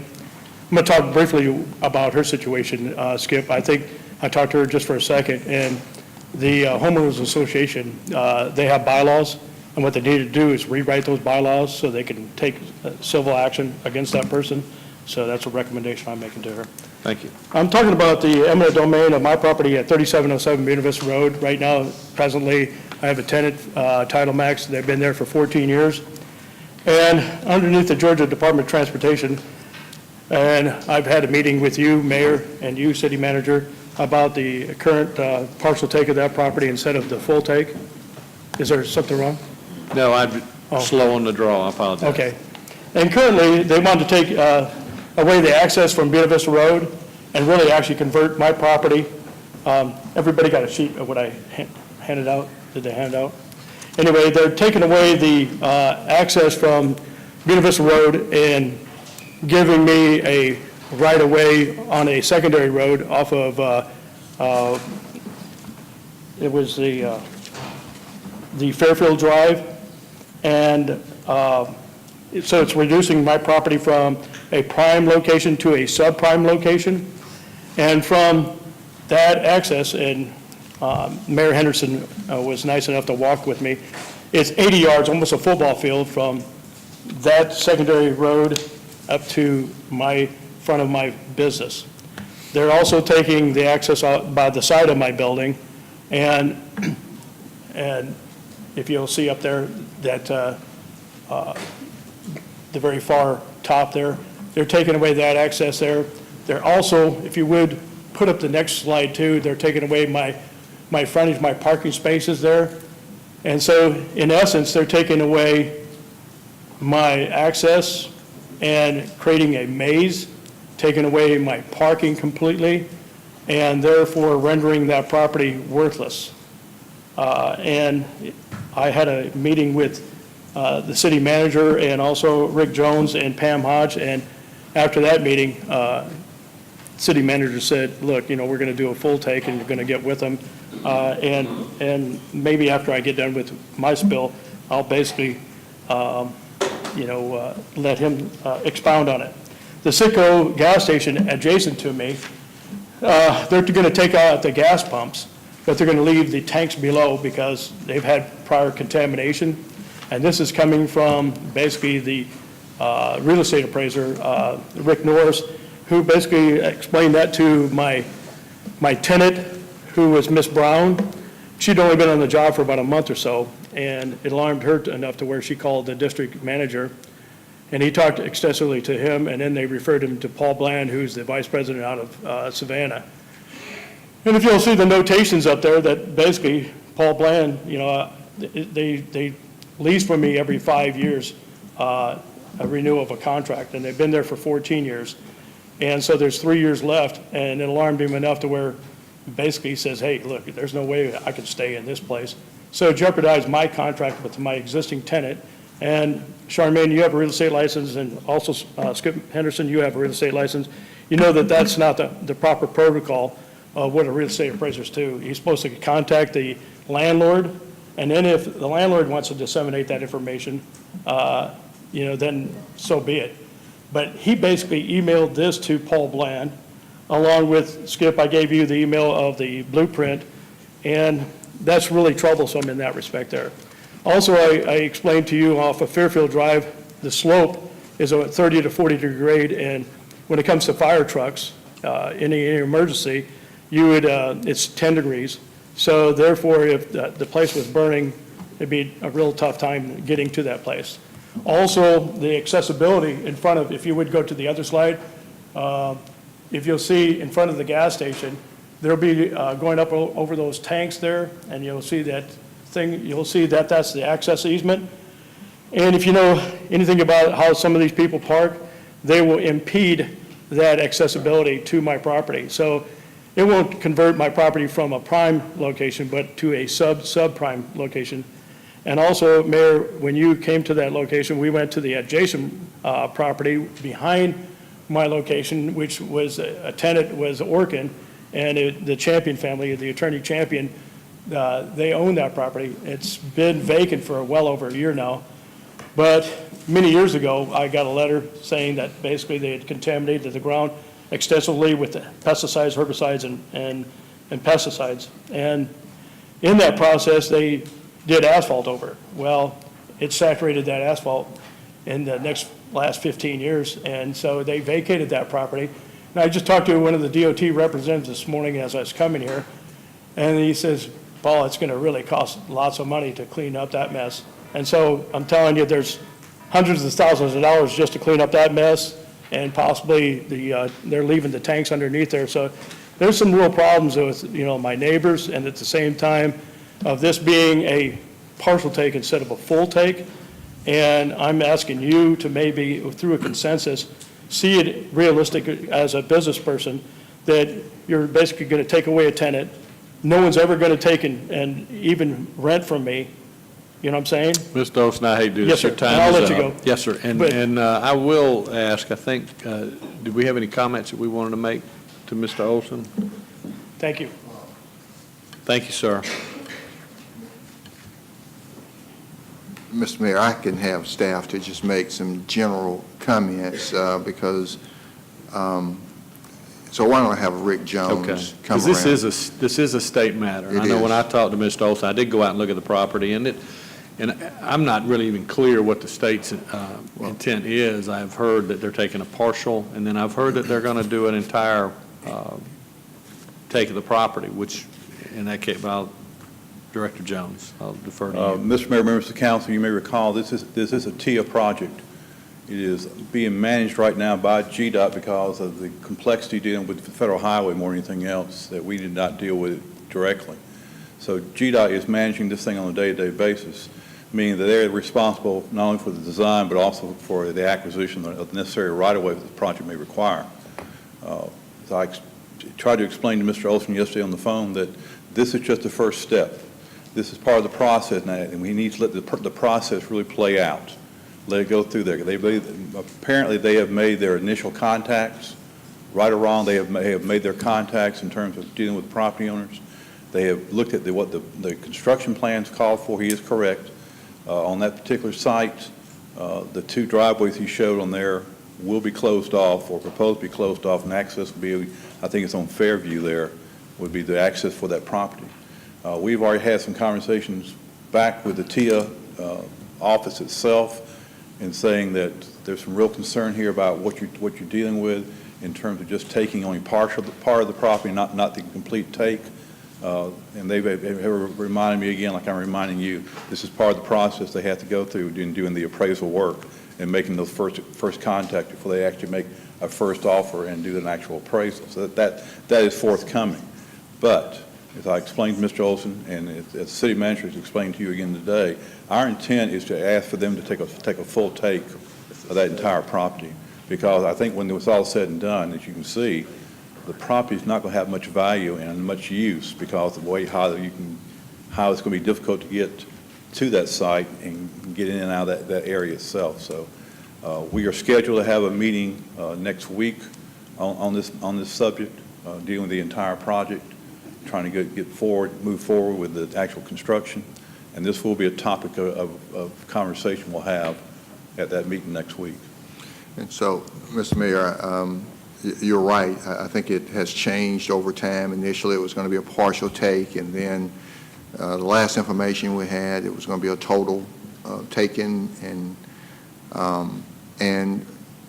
we're going to advocate that they take the entire site.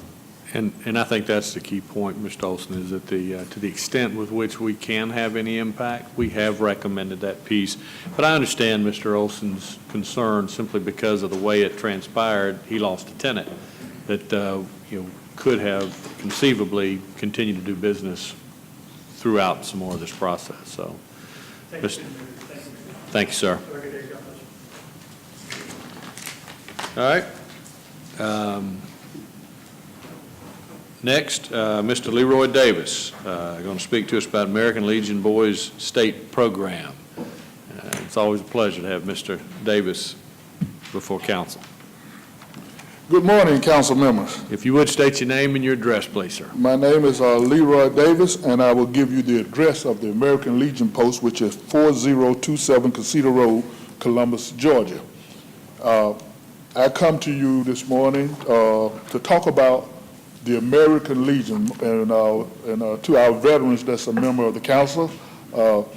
We are the largest veterans organization in the country.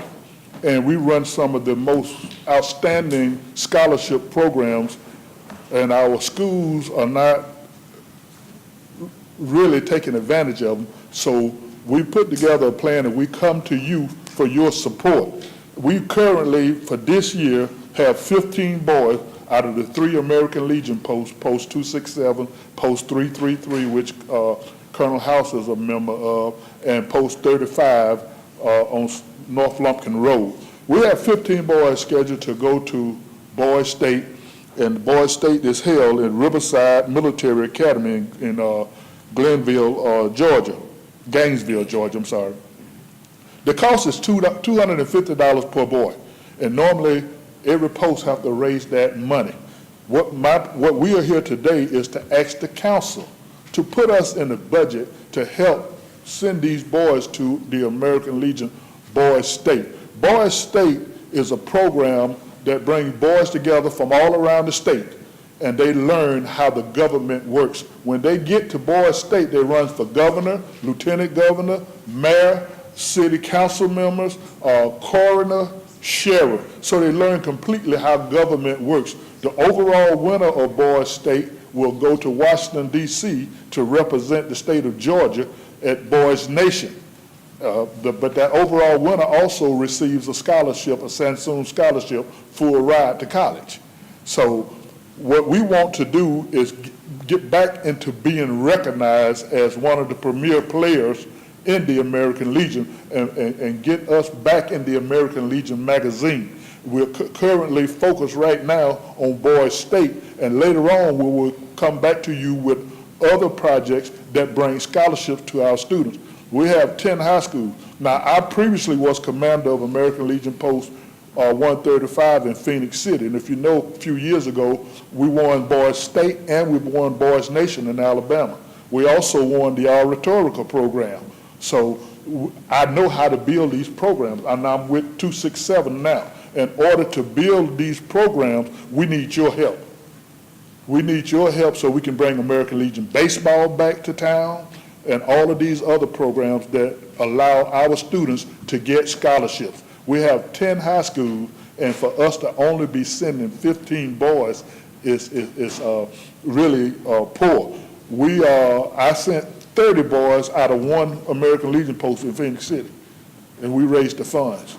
So we're asking for your help and to raise these funds. This is Glenn Roscoe, and he is the chairman of the Boys State program for Post 267, and he's a member of the Sons of the American Legion. So we just wanted to make you aware and ask your help in sending 15 boys to Boys State and at a cost of $250 per boy. And if you have any questions, we'll be glad to answer them. Any questions of Mr. Davis? There don't appear to be any. Y'all do an amazing job with the American Legions throughout our area, and we appreciate your initiative. We've got a few popping up. Councilor Huff. Yes, Thank you for being here this morning. I'm presently a member of the Sons. Oh, the thank Sons you. group. Thank you. I guess I'll come by and see you. What I'm interested in is, I know how the process works up here, so I'm sure you'll meet with the city manager, mayor, or someone. Yes, sir. But want to come by and get with you about at least sponsoring one of the boys. Thank you, sir. We surely will appreciate that. And maybe some of us up here can do that. Yes, sir. Okay. Thank you for the presentation. Thank you. See you soon. Thank you, Councilor. Councilor Barnes. Chief Davis, it's always a pleasure to see you. Yes, sir. I'm very much aware, as a member of 267, of all the work that the American Legion does. And I will get with you offline. There's certain ways of doing things. And just to, if I had known you were coming here, I did see it in the agenda. I figured you were going to talk about all that you were doing, but how much time does he? His time is he up. out? Okay. But council can, now, if you want to, Mr. Davis, you can come back at the end of the meeting for another 3 minutes. Council can continue the discussion. You just will no longer be allowed to respond, sir. What I would like to do is for you to do, Leo, when I get with you, I want you to come back Yes, sir. You to come back, because you don't have enough time to really elaborate on all that's being done. So I do want you to come back. Well, I'm not in a hurry, so I can stay and come back for 3 more minutes. I'll give you 3 more minutes. Because that's important to me. Absolutely. And I would love to give you more time, but that wouldn't be being fair to those that I have denied it. Okay, so we will stay and Yes, sir. come back up. Thank you. Yes, sir. Thank you, Counselor. Thank you all. All right, and we had Ms. Teresa Elamine, I think she canceled, and Mr. Michael Beasley regarding a traffic light at Macon Road and Lynch Road at Technology Park. Mr. Beasley here? Appears not. Okay. Mr. City Manager, it's your agenda. Hit you light.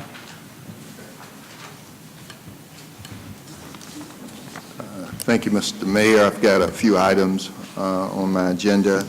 The first is a balcony encroachment on a right-of-way. We're requesting approval for encroachment for balcony at 1041, 1043, and 1045 Broadway, the Cannon Brew Pub. They want to construct a balcony that will extend 10 feet into the public right-of-way from the existing building face. The Uptown Facade Board has reviewed and issued a certificate of appropriateness, and should the encroachment ever become a conflict with any public improvements, the encroachment shall be removed at no cost to the city, and there's no cost to the city at this time, and we're asking your approval. Motion second to approve. Any discussion? All right, please cue the vote. Councilors, you can enter your votes. That's approved. I've got a 2019 Georgia Smart Community Challenge grant. A total of 4 cities will be awarded a grant in the amount of $50,000. There's a motion second to approve the grant. Any discussion? Seeing none, we'll cue the vote. All right, councilors, you can enter your votes.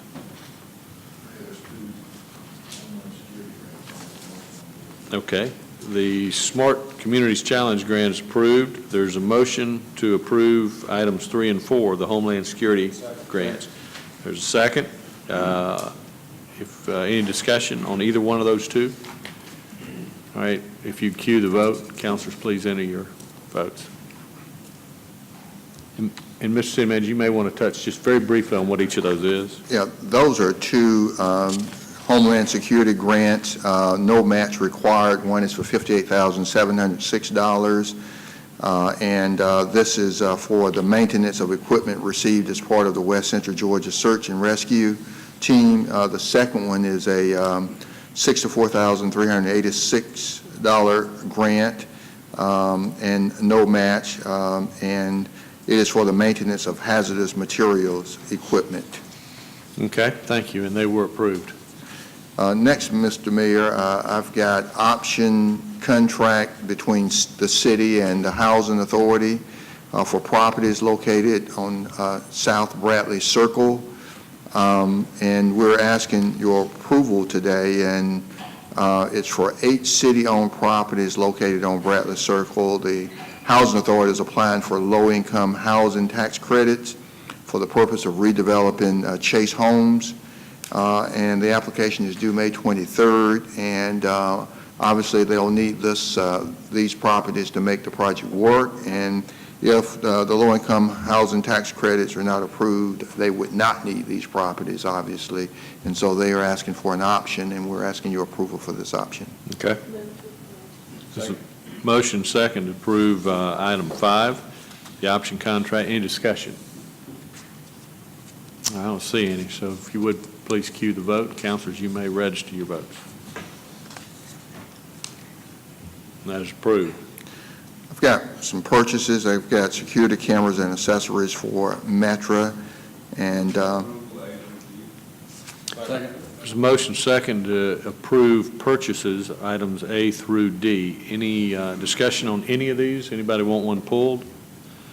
All right, hearing none, please cue for the vote. And councilors, you may register your votes.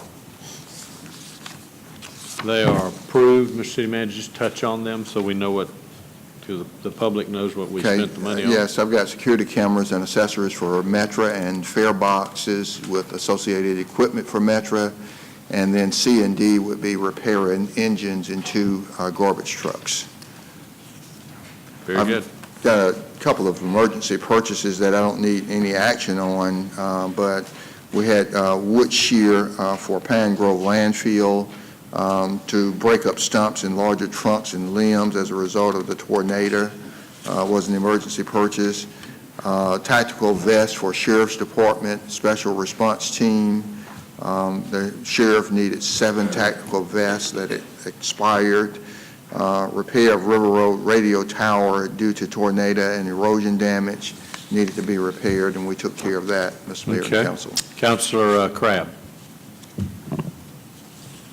Mr. City Manager, on the purchase of the wood shear for Pine Grove landfill, I was just curious if we couldn't have continued to stockpile until it became available, or if we looked for another contractor instead of purchasing the equipment.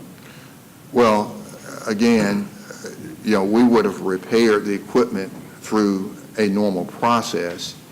In other words, it may have taken 6 weeks, 8 weeks, but when, with the tornado, the devastation, and all that we're dealing with, we needed to get this done so that we could move it forward. In fact, and so the answer is, this is not something we would want to stockpile and wait. I took a tour of Granite Bluff, and I think you heard the report last week, 40,000 cubic yards of debris and counting has been collected. Mm-hmm. And when I rode through Granite Bluff on my tour, it's basically, we filled it up. Okay. And so we're doing what we've got to do in an emergency situation. In fact, I don't know if they've got the footage that was taken. Would you just, Mr. Mayor, if you don't mind, play it? Sure. And I'm going to ask. Can I get Pat. some clarification? You said about repairing it, but from what I'm reading here, we had a contract with, a grinding contract for somebody, and we were waiting for them to return from Florida, that we didn't own this property, and so. I'm going to get her to respond to it. Okay. Okay. We have a grinding contract that does not include cutting up the heavy stumps. We've had asked them if they could provide it. We've not been able to find one in the entire area. The one they own is in Florida, being already committed. This is a new purchase of a shear, and we are piling things up to the point where we could barely move out there. Mm-hmm. The sooner we can get it here, and there is some delivery time, the sooner we can start eliminating some of those huge piles of stumps and very large tree trunks that won't fit in the grinder. Okay, sounds good. Thank you for the clarification. So, Mr. Mayor, just a short, 3-minute video of some of the devastation and what they are dealing with. And again, we commend you and your team. We saw the hardworking staff here at your last meeting, Mr. Mayor, where you recognized them, but they are working day and night trying to get this done. Listen, I've seen it. Show it. Yeah, no, you haven't. But the video, if you will. Would you talk through this video? Certainly. The first part of this is just views into some of the wooded areas and yards, people's yards. And you can see in many places here where the trees at the top are broken off like matchsticks. They just absolutely, the devastation out there has been horrendous. We have to date, as of last night, removed 44,000 cubic yards now of debris. And again, you can just see the devastation back through these trees. And these are people's yards. This is not way out in the woods somewhere. These are just flat people's yards.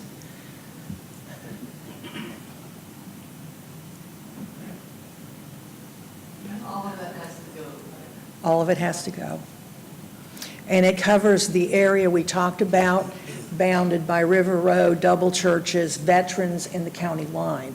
So it's a pretty massive area if you look at the amount of area with this kind of devastation all the way across that area. And consider what has been taken out, and now this is ongoing.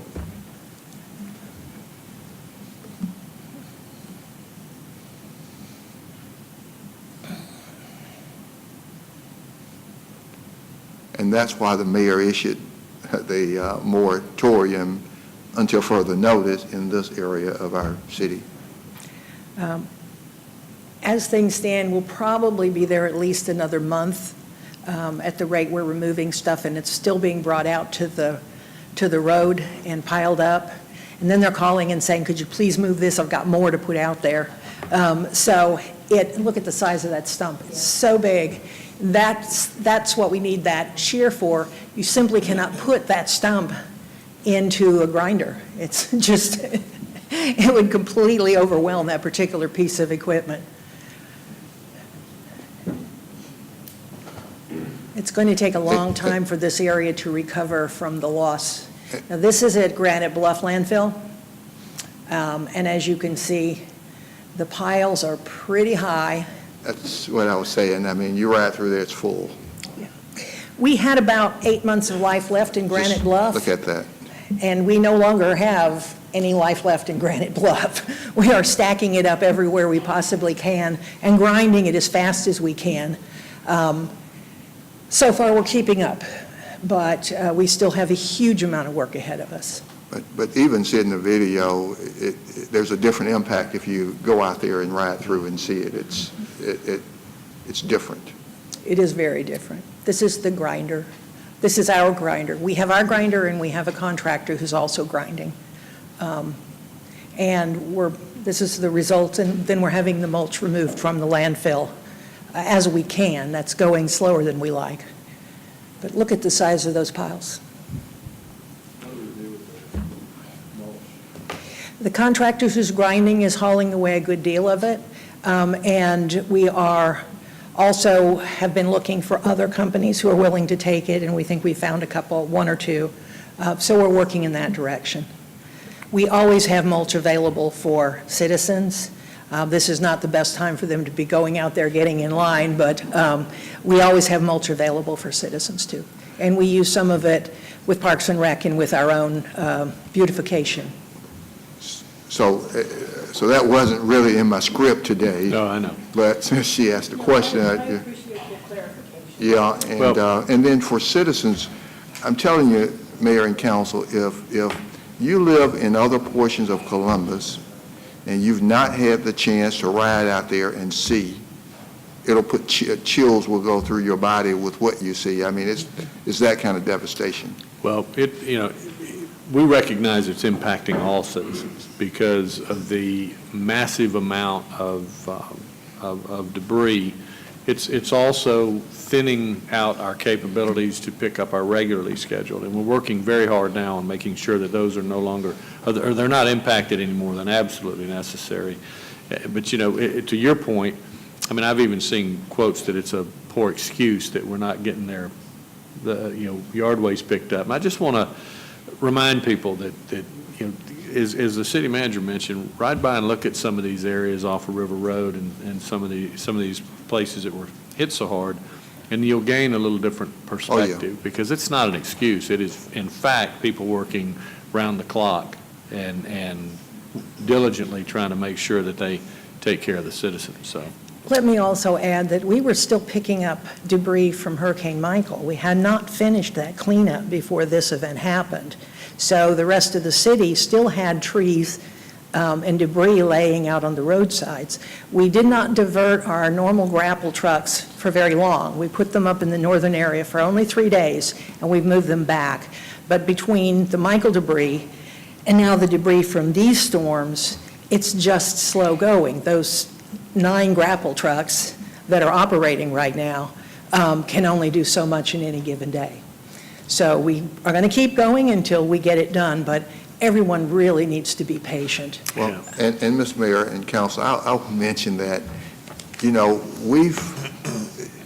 kind of like when we get snow and ice, we know what to do, but we're not trained for weather like what they get in other areas of our country. You know, and I applaud these employees, what you see them doing and the devastation they're dealing with.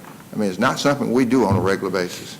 I mean, they are blowing and going, but, and it's different for even your employees, our employees, because, I mean, we don't have that many events like this that. Knock on wood. Yes. I hope we don't have any more.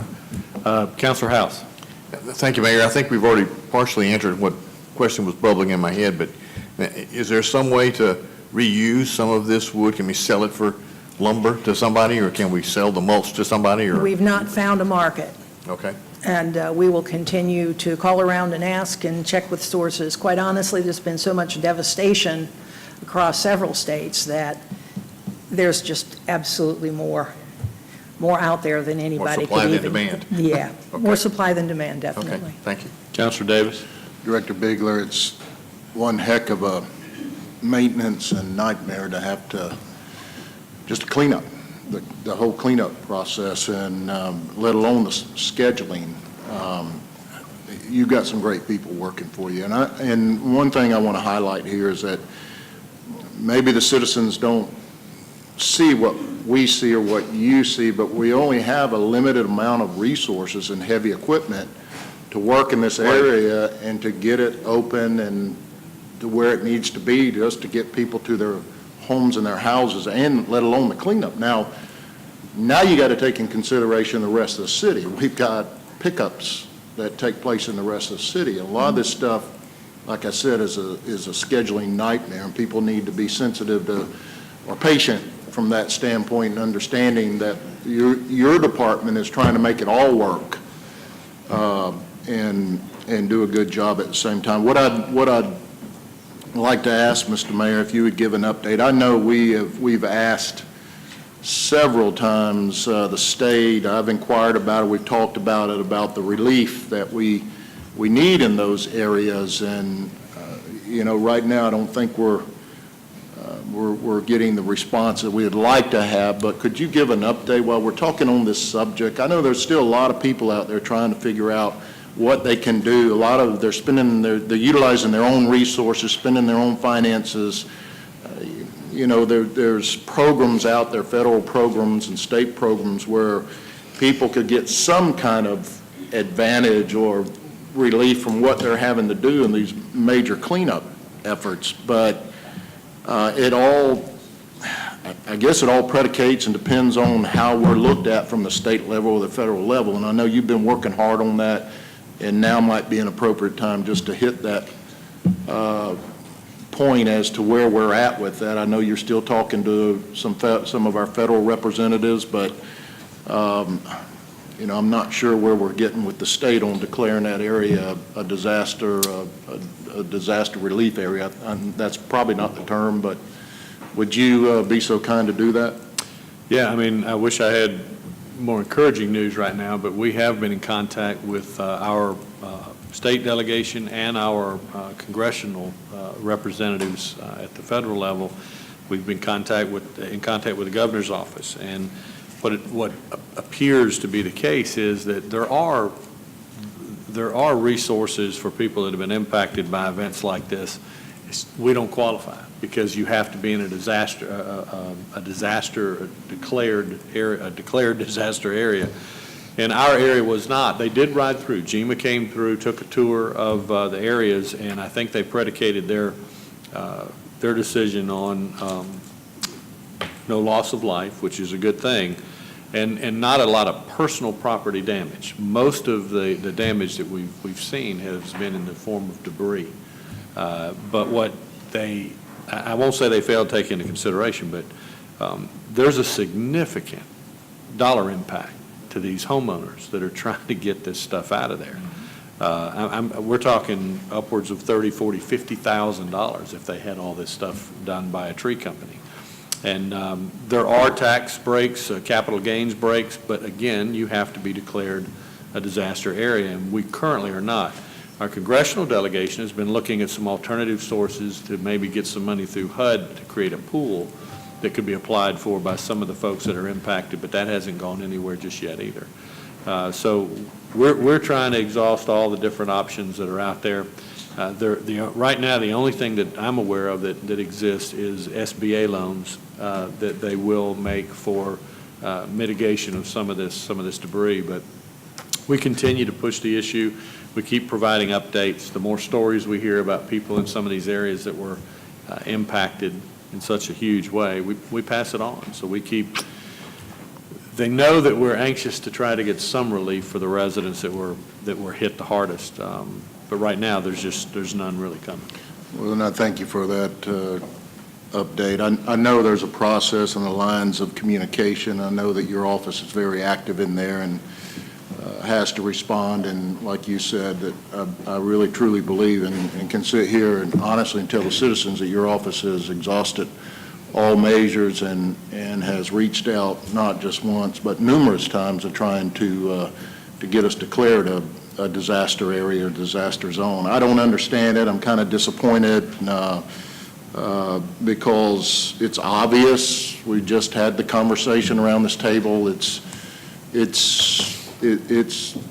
a war zone. I mean, when you go out there, you really look at it and what some of these residents are having to deal with. I don't understand how just because a personal property is not damaged, but the rest of their property is just annihilated, that doesn't qualify. But evidently, there's some rules out there that pertain to the laws that govern our nation.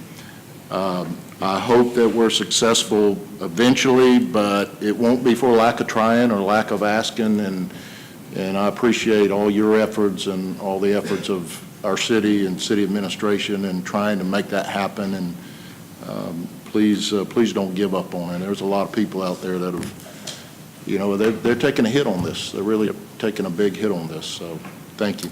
Yes, sir. Thank you. And just to close that out, it's to show you how expensive it is for some of those residents.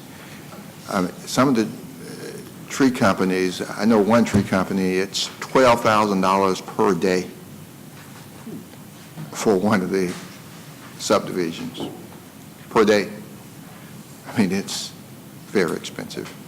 So they're trying to get it done, and it's amazing how hundreds and hundreds of trees came down, and they fell all around houses without touching them. And I mean, that's a blessing. But I mean, it's a war zone, as you indicated. But people were blessed in that. You drive around my neighborhood, and you can't go 2 houses without seeing a blue tarp still on somebody's house. It's just hard to get help. Our house has not been completely put back together. Yeah. You just have to be patient because there was a lot of damage. And listen, this in no way minimizes the significant damage and the loss of life in Beauregard, right, and the property damage in Talbotton.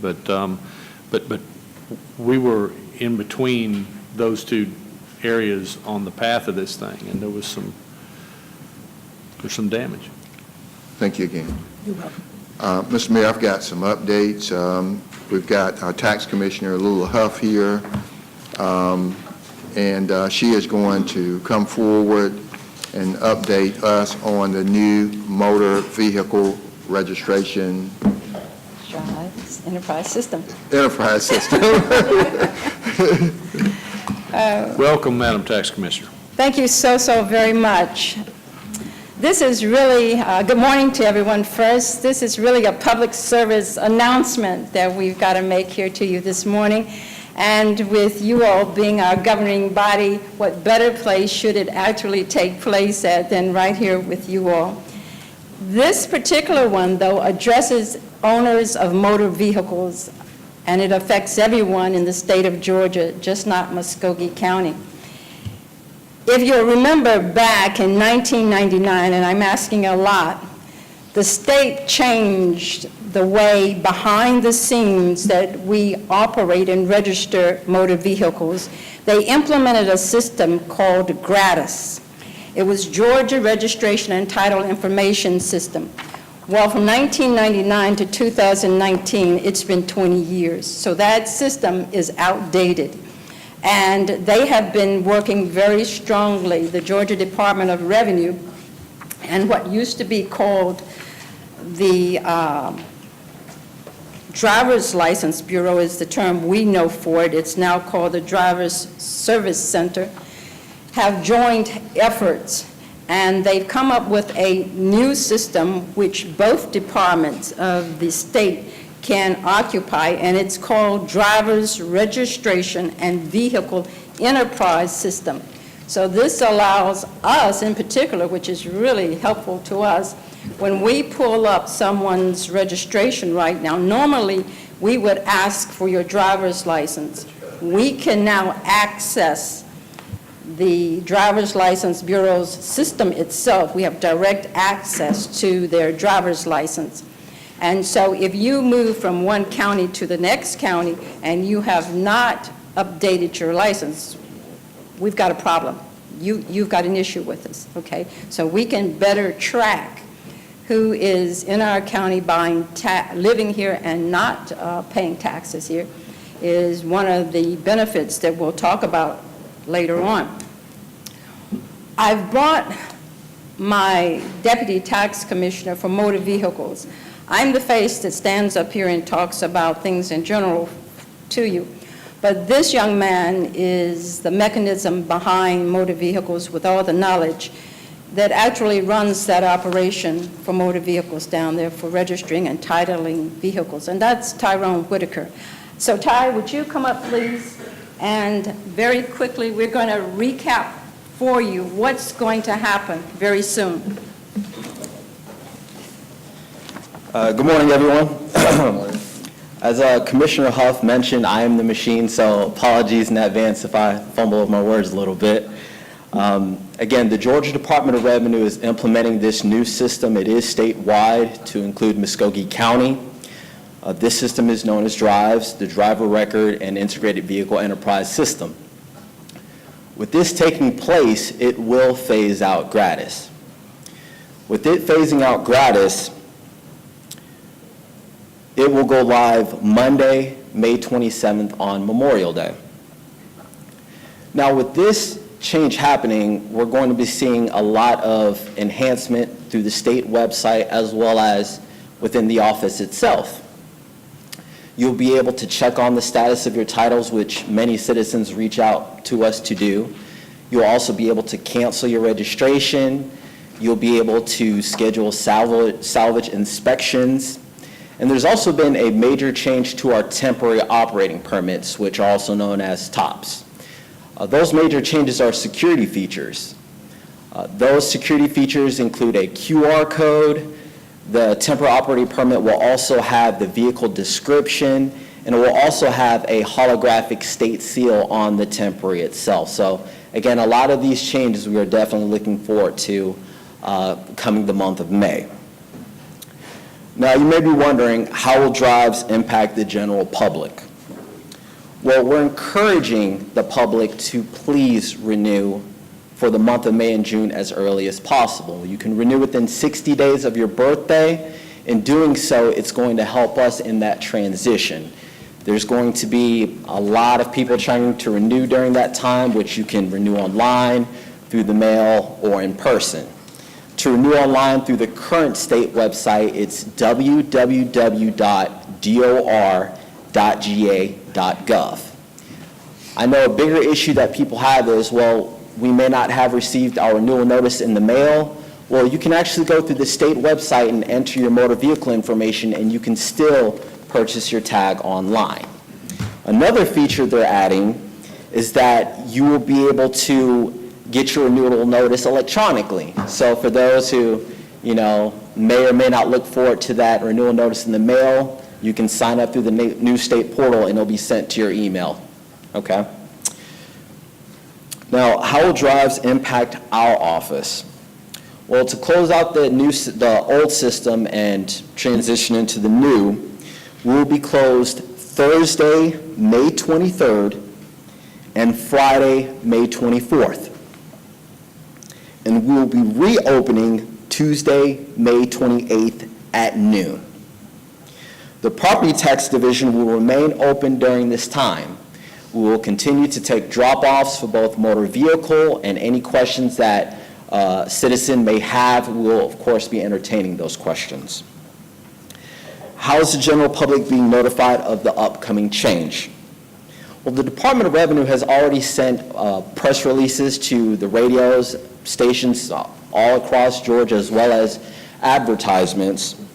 And they've also included inserts for those who may have birthdays in May or June. There should be an insert enclosed explaining some of these upcoming changes. Now, the tax commissioner has also taken extra measures to notify our citizens, or will be. Our first step is to make you, our governing body, and the public aware of this new change. We'll also be doing news releases to all the media, to include TV, radio, newspapers, CCTV, the city website, as well as our own phone system. So again, we're doing everything we can to put the word out. One last thing I wanted to touch on the upcoming slide. The dates that you see,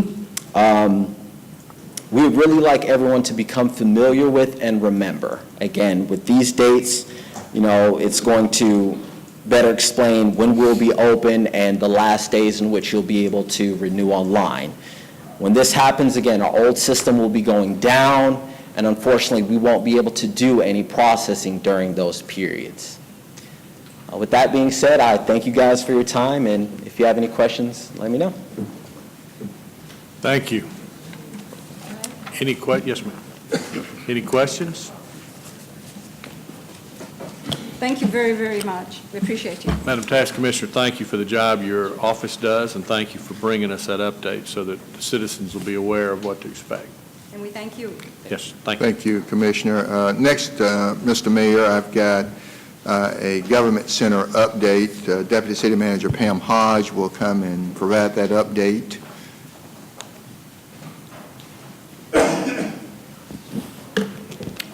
Good morning, Mayor and Council. This is the Government Center update after we've held the public meetings that Council requested to bring you the results of the public meetings. Again, we had public meetings February 11th, 12th, and 18th. We actually participated in a Leadership Columbus event, and we gave them a condensed version of the presentation, so they didn't get the full presentation, but we did get their input. And we also provided the update at the Mayor's Let's Talk Columbus with the city employees, and that was held on April the 3rd.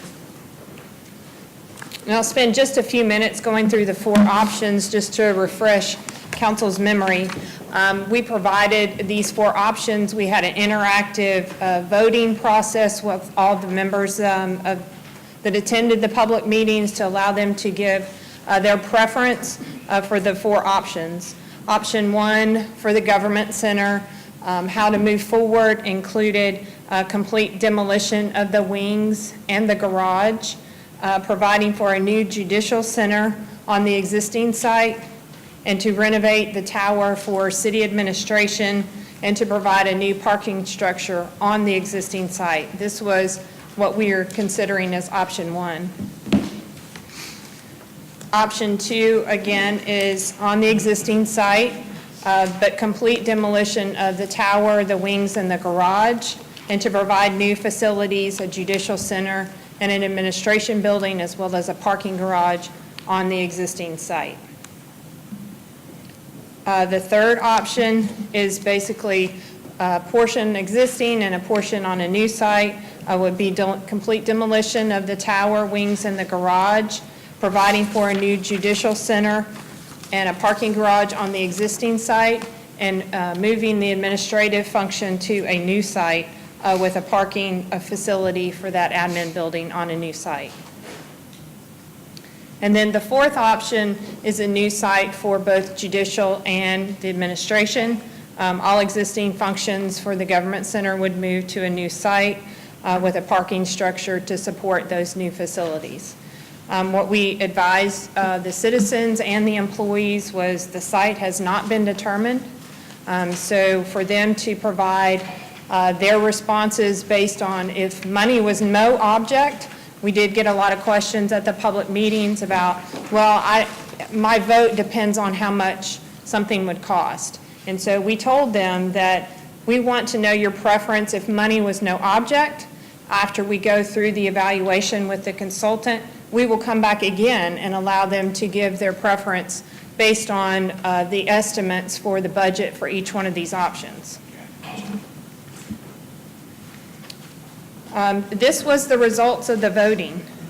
51% selected option 4, and that was both facilities on a new site.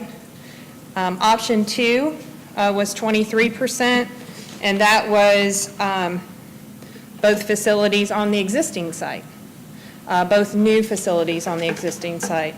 Option 1 and 3 was basically about the same. So this is just a pie chart showing you the voting results by option. We've also provided each meeting and the option selections based on the meeting, whether it was with the citizen meeting, Leadership Columbus, or the employee meeting. And I've also provided the same information so you have the count based on the 150 participants that we had at each one of the meetings. 77 selected option 4, 34 selected option 2, and the remainder was really split between option 1 and option 3. We did also provide the budget for the process to evaluate each one of those 4 options, to provide more detailed information to council and the public on those 4 options. That budget is just over $1 million. A portion, 274, almost 275,000 would go for a judicial consultant that specifically would evaluate caseload and need for the judicial moving forward into the future. Project management, not to exceed 180,000. This is to help coordinate with construction options, and then the design options through Heck Bertishaw and 2WR. They're partnering on this proposal, and the cost for them to provide that additional detail on each one of the options. So total of just under 1.1 million. This was, the expenditure was authorized through the bond issue that was done several months ago, so these funds are available for us to move forward to provide this additional detail to council on these 4 options. And I'll be happy to answer any questions. Okay. So, Mr. Mayor, if there are questions, we'll answer those at this time. But obviously, we could save dollars if we were able to narrow down the options. We wouldn't spend any of the planning money to bring back information on those options. We can't give you more specific cost to pursue any of the options unless, obviously, there's some study. But if council members know that a particular option is off the table, we don't need to look at that any further, and we can eliminate or narrow down to 2 options, let's say, then there would be significant cost savings from a planning standpoint to go ahead and pursue those options that council would want to consider. If there are those that we can just eliminate, that's a non-starter. Gotcha. Councilor Crabb? Thank you. Based on the voting results, it seems like option 1 and 3 could be removed.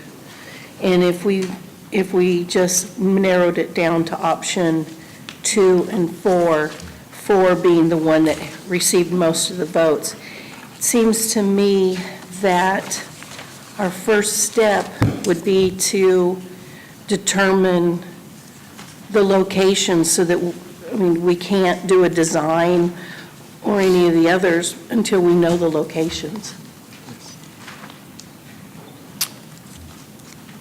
Yeah, I think based on the results of the individuals that responded at the meetings, and they were a cross-section of individuals that they're never as attended as well as we would have liked, but it was pretty clear across the board that everybody really felt like option 4 was the one that appealed to them.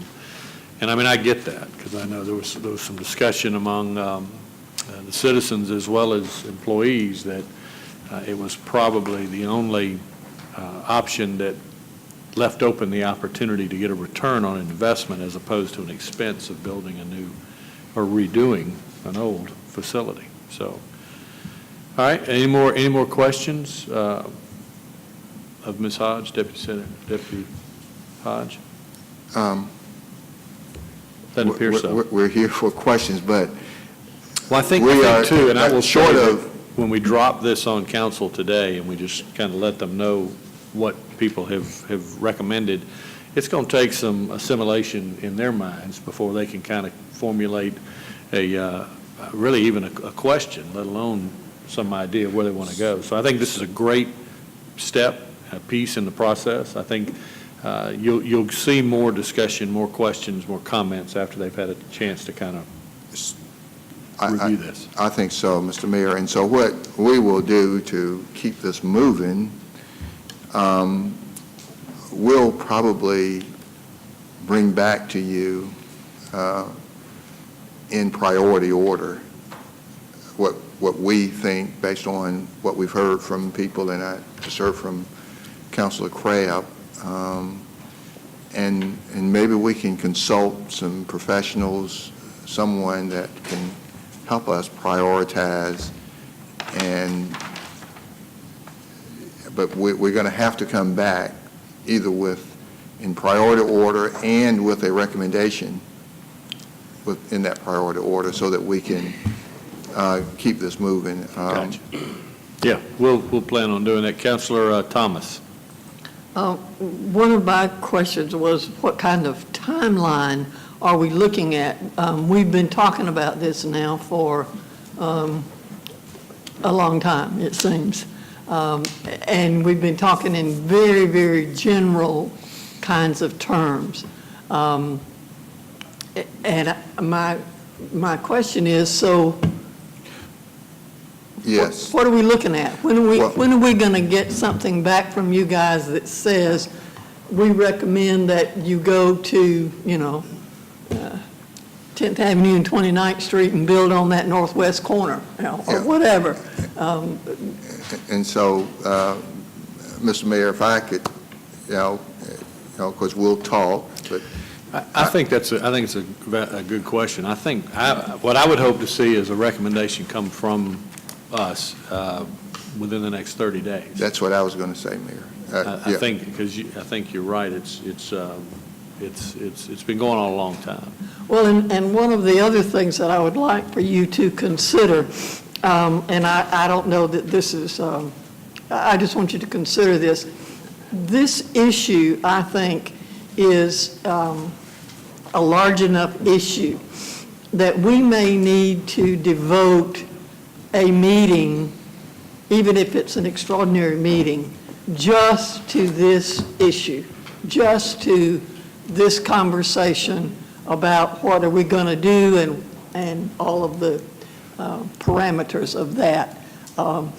Rather than, it is now 11:30, we've been meeting for 2.5 hours.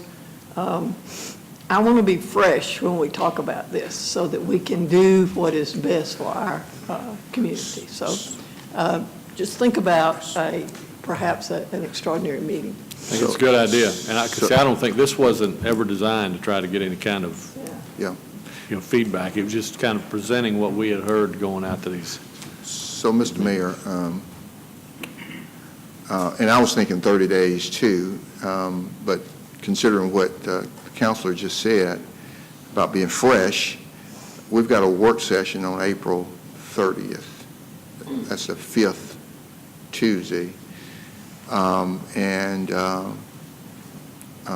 If we could pull together. We may be able to pull it together by then. If not, we'll be scheduling the budget hearings coming up soon anyway. So, I mean, there may be an opportunity to fit another meeting in there, not on top of a budget meeting, but. Councilor Allen? Thank you, Mayor. I just wanted to ask a question. I'm not sure who to address it to. If I recall, there was a state law that prohibited us from relocating the government center. Has that been addressed? It was not brought up before the legislative body in Atlanta this year, but they're certain they can get it through next year. The delegation claim seems to think it's going to be almost like housekeeping for them. But no, it was not addressed this year, and it will have to be in order for item 4 or option 4 to be an option. Thank you. Yes, sir. Councilor Howell? Oh, I'm sorry, Councilor Davis. Yeah, and Mr. City Manager, just kind of briefly, I think there's still a few of us kind of working through this, and I still sense that, on the council, everybody's still got some different concepts, different ideas, maybe different thoughts on this matter. I don't know if it's going to get to that point that what you're looking for, you're going to get. I would like to recommend maybe a suggestion of breaking up in small groups and possibly having some meetings prior to any public meeting, just to kind of get all these issues out on the table. Some of us have made some recommendations in the past. We're not there yet. We just had some voting take place. There's still some, I think, a lot of detail that needs to be determined before you can just pass it on to somebody. I don't think just making a decision on 1, 2, 3, 4, that helps, but still there's some other aspects to that need to be looked at. I would hope that through maybe small groups that council members will be afforded the time to get it all out on the table and work through it. Maybe that will give you some foresight into what the next step might be or how to plan going forward, but it's important that everybody gets on the same page, and I just don't know if we're all there yet. Well, and, certainly I think we can pull together what I just talked about pulling together, and then get with you in small groups, and then iron out any differences or directions. And then when we come and have the public discussion in 30 days or April 30th or whenever it is, at least you will have had some time to consider what we might be bringing forward. Yeah, and that would be fine. I know, again, I think we just went through a voting process, throwing it out at the public, and we were listening to our constituents. And still, there's a lot of things that still need to be determined and understood. So I think that's where we're at, and we hadn't had that chance. So working through that, I think, is important. I think that's good direction. Okay. Thank you. Councilor House? Thank you, Mayor. When you come back with the staff recommendation, I'd also still like to know what the square footage is of the current staff office space that potentially would be in whatever this new building is. That's what's in the tower, plus what's in the annex and anything else that we're going to put in there. And also for the judicial side, just to have a rough idea. I know it may change as this firm gets into what it ought to be, but I'm curious kind of what it is right now, just so we have an order of magnitude of the size of the buildings we're talking about. And the second thing I'd like for you just to confirm for me or double check, when you look at the cost figures, the way it's laid out with option 1 and 2 together, then option 3 and option 4, do those build on one another? Or if we actually drop option 3, for example, does that really mean option 4 is only $85,000 to do? I mean, just make sure that when the company's laid out what it was going to cost, do those design estimates rely on knowledge gained from the previous one or not? Because the actual cost might be different than what's kind of implied here, depending on if we drop one. Sure. Okay, thank you. All right. Councilor Davis, did you have anything else? Okay. That's all, sir. All right, Mr. Mayor, thank you. Thank you. And next, I'm going to ask our Community Reinvestment Director, Laura Johnson, to come around. We've had a private investor to express an interest in Liberty Gardens apartments down in the Liberty District. And you may wonder, well, what do we have to do with the Liberty Gardens? Well, back in the early days, in the early 1990s, and she's going to talk about this, we did $1 million loan through the federal program to allow for the construction of Liberty Gardens. And so we've got an investor who's interested in returning the $1 million and doing some different things, and we could, it could be an opportunity, but we've got to look at it very closely, and she's going to talk about that. But I wanted you to know, as you drive past or have driven past Liberty Gardens in the past, you probably never knew that we had any interest in it, but there was a $1 million loan that went into it through the HOME program, or CDBG HOME, and that's our only interest in it. And so she's going to talk about that. And then Dwayne Richardson, who's here representing the investor, is going to come and share with you what he's requesting of you. And so with that, Laura Johnson, our Community Reinvestment Director. Good morning. First, I wanted to point out I did hand you a handout along with the presentation, and this is actually a letter that we received from the developer with their request of what they're asking us to do. So just to kind of give you a brief history of how the city got involved in this project in the first place is the project, of course, is located at 675 6th Avenue, and it consists of 88 units of affordable housing. At that time, when the apartments were constructed, the city provided a $1 million loan to this development using Home Investment Partnership Program funding, which is funding that we get from HUD on an annual basis. And this was in 1994. At the time the loan was issued to Liberty Gardens Townhomes LP, the funding was provided in a deferred loan. It was 0% interest, and this loan will actually become payable or due to the city on December 7th, 2026. So they haven't made any payments to date, but on December 7th, 2026, it'll all become due at that time.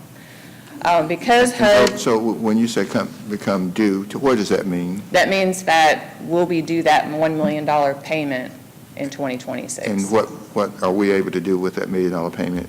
If we get the funding back, we are able to, it would be counted as home program income, which means that the money would come back to the city, and we would be able to put the money back out there to create additional affordable housing throughout the city. Okay, thank you. And the reason that we have a 32-year affordability restriction in the deed is because it was HUD funding, and they require that we put this restriction in the deed once we issue loans for affordable housing. So currently, the property is owned by Liberty Gardens Townhomes LP, and they're requesting that we subordinate this $1 million loan into second position behind a $2.3 million development bridge loan that they're requesting. The home loan right now is currently in third position. It's behind Regions Bank, which is in first position, and the Georgia Housing Finance Authority, which is in second position. The developer plans on paying off the first and second liens when they refinance this property. They plan to utilize 4% tax-exempt bonds in order to do renovations, substantial renovations on the complex, interior and exterior renovations. And they plan to keep those units affordable for the tenants.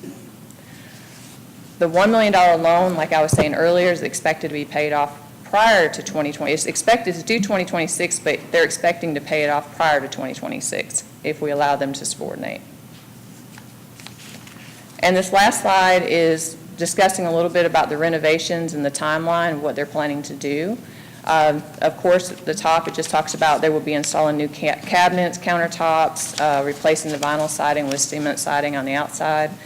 The timeline, like if we approve this subordination or the council approves a subordination, they'll obtain the bridge loan. Then they'll go after the bonds, and then they have to get DCA application approval after that. Then they plan to close those in the tax credit closing. Then they'll do the construction and the lease up the units, and then around June 2020 is when they expect to pay off the $1 million loan.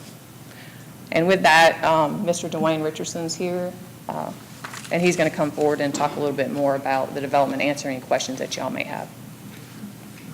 Did council members have any questions prior to Mr. Richardson speaking? Okay. Mr. Wayne Richardson, and he is representing Michael Bowden and Realty, and you can share with us Good morning. what that is. Pretty much, we've outlined exactly what we were asking for as far as the subordination, going from the third position down to a second, and we pay off the DCA loan. I wanted to give you all a little background, what's happening throughout the state. In the last 2 years alone, the state of Georgia, through these affordable housing deals coming up and outside of the compliance, which we would be coming out in the next couple of years, you really only have to have 20 years of affordability.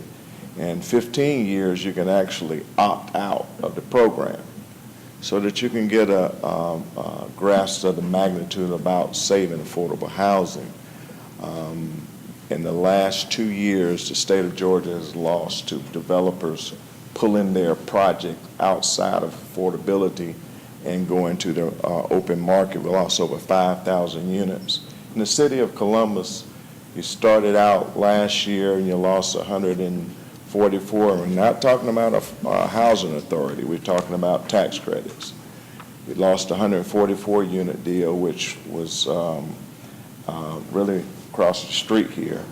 And you get up for sale right now is another 336 unit deal, Johnson Loft Apartments. So the affordability is really, the affordable housing really disappearing. So what we're trying to do, because the state had identified 4% tax credits, 4% bonds and tax credit as being the model for retaining their affordability, and we're asking the city to allow us the opportunity.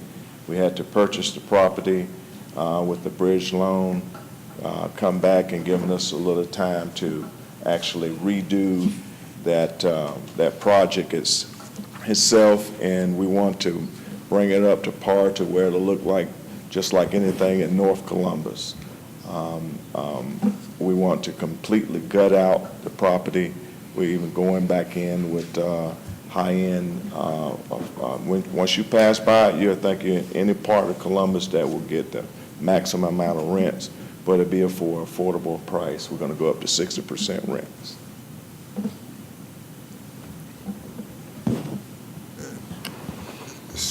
So, did you have anything else? No. So, Laura, if you will come back. Ms. Johnson. So he's refinancing the first and the second, and Yes. adding to it enough money to rehab the facility. Well, the to bridge upgrade. loan, the subordination, the 2.3 is for the first and second, for the purchase and for the first and the second itself. And then we're going to we're going to actually do a bond deal that actually it's going to amount to about $4 million in construction, new construction costs to the city, to the project itself, which will leave us approximately about $4 million left into the total deal as far as financing. So I'm trying to follow you. You got 2.3 that's going to pay off your first and your second. Is that That's right? correct. Okay. And then the tax credits, are you going to issue that for the whole thing or just for the bridge loan? Well, you have to leave about 50% for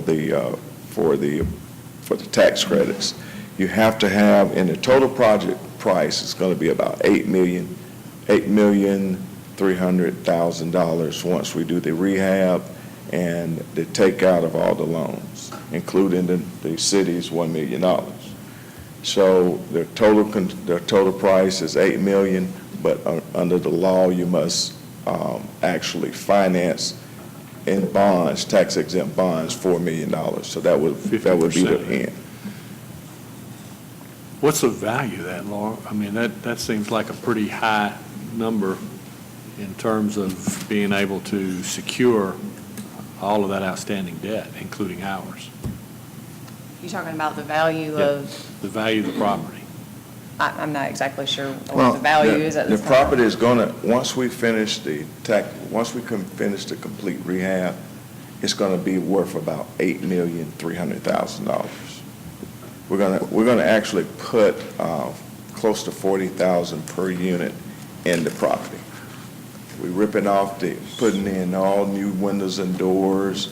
We're changing out all of the systems, new light fixture, plumbing fixtures. So it's going to be a new, almost like a new project itself being built to the property. So, Mr. Mayor and council, that is his request, and I tell you, what I would want to do is make a request for a pro forma, and then maybe pro forma to see, pardon. I mean, we just need to look at the numbers, and before I could bring back or ask you to do something with this, we need to look a little closer as far as I'm concerned, unless you want to do something different, Councilor Thomas? Mr. City Manager, help me refresh my memory. Is this the property that at one point belonged to, or was through the 4th Street Baptist Church? Is this that property? Let me say this so that you have some location. You know, at 6th and 8th, where on one side is the 4th Street daycare, and on the south side of 4th Street daycare on 8th, at 6th and 8th, is Liberty Gardens, those apartments. I don't know who the owners were then. I think the ownership has changed a number of times. Let me go back. I have this vague recollection. No, you're talking about something else. You're talking Okay. about Legacy Terrace, right behind the jail. That's what you're Good. thinking about. Yeah, thank you. You're Thank thinking about that, so. Thank you. Yeah, That's you what had I me was trying to for a minute. get So, straight in my mind. I just, and so it's with Regions Bank, and we're due to have this thing, the affordability period ends in 2026, and we get the $1 million, and then we repurpose the $1 million. If someone new comes along and they've got all of the numbers that he's talking about, and it could potentially return that $1 million earlier than the 6 years, but we've got to, at least I've got to see pro forma and have someone, Mr. Mayor, who would understand all of that stuff, look at it, and before I could come back to you. Councilor Thomas, is that up? Councilor Davis? Yeah, that might be okay, Mr. City Manager, to do that and have somebody look at it, but let me see if I've had a conversation with Mr. Richardson, and the way I understand this is just something that goes back, that's there, it's been there, and nobody really knew it until they started looking into developing or purchasing, developing this property. They're going to do the deal regardless, right? Yes, sir. They're doing the deal. So I think in simple, what this boils down to is that right now, from whatever happened in the past many years ago with all the players involved, evidently the city has a lien on a lien on it further down the line, but a lien on with a second or third, somewhere a lien on it. In order to do the financing model that you guys want to do, they want to remove that. And once you remove it and you bring in the financing, you're willing to give the city its $1 million that's been sitting there for all these years. Now, they can move, the way I understand, they can move forward and do the deal, and without the city removing that lien, and it's going to be 10, 20, I don't know, what's the? 6 years. 2,000, whatever, nothing really 26, changes to get the money. Money's just sitting there, but really what, the question is what the city has nothing, I mean, it's paperwork that really, there's nothing, these guys are going to do the deal, they're going to fix the place or whatever, and it's just sitting there. So you either collect the money today or you just let it sit there and collect it later. So we're going to get the $1 million today? Is that according to what council? Yeah, the $1 million. I was going to say, let's, So when they close, I let me mean, tell you what is the timeline? We're on looking that? timeline for about 14 months after you go through the system. That's why I gave you the timeline. Yeah. Because some of it's out of our hands. DCA wants 75 days after you get the inducement, and then we have once we close, we do the rehab. You got 6 months, we already in place. But really what's the issue is what I'm up against, to be quite honest with the council, and it's really up to what you're looking for as far as affordability. You heard today that, you're looking at getting Mercer University coming up in the north end of the Liberty District. Well, the truth of the matter is, my investors will just wait and pay you guys off and then take the property up market rate. You got all these students and coming in, so you're going to lose affordable housing, that section of it, and they just open it up to students and get a higher rent. The tenants themselves in which you actually lost in that neighborhood alone, you took down BTW, and you've displaced and with vouchers and moved a lot of tenants out of there.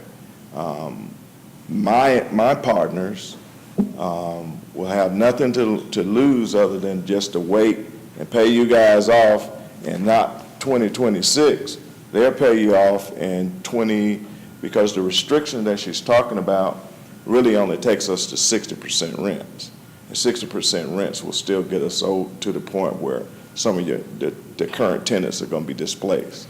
So my investment partners really, with the new development getting ready to come into this area, you're just going to look at losing affordability. Yeah. That's it. Well, and let's just be clear now. All of everything that has been explained sounds real good.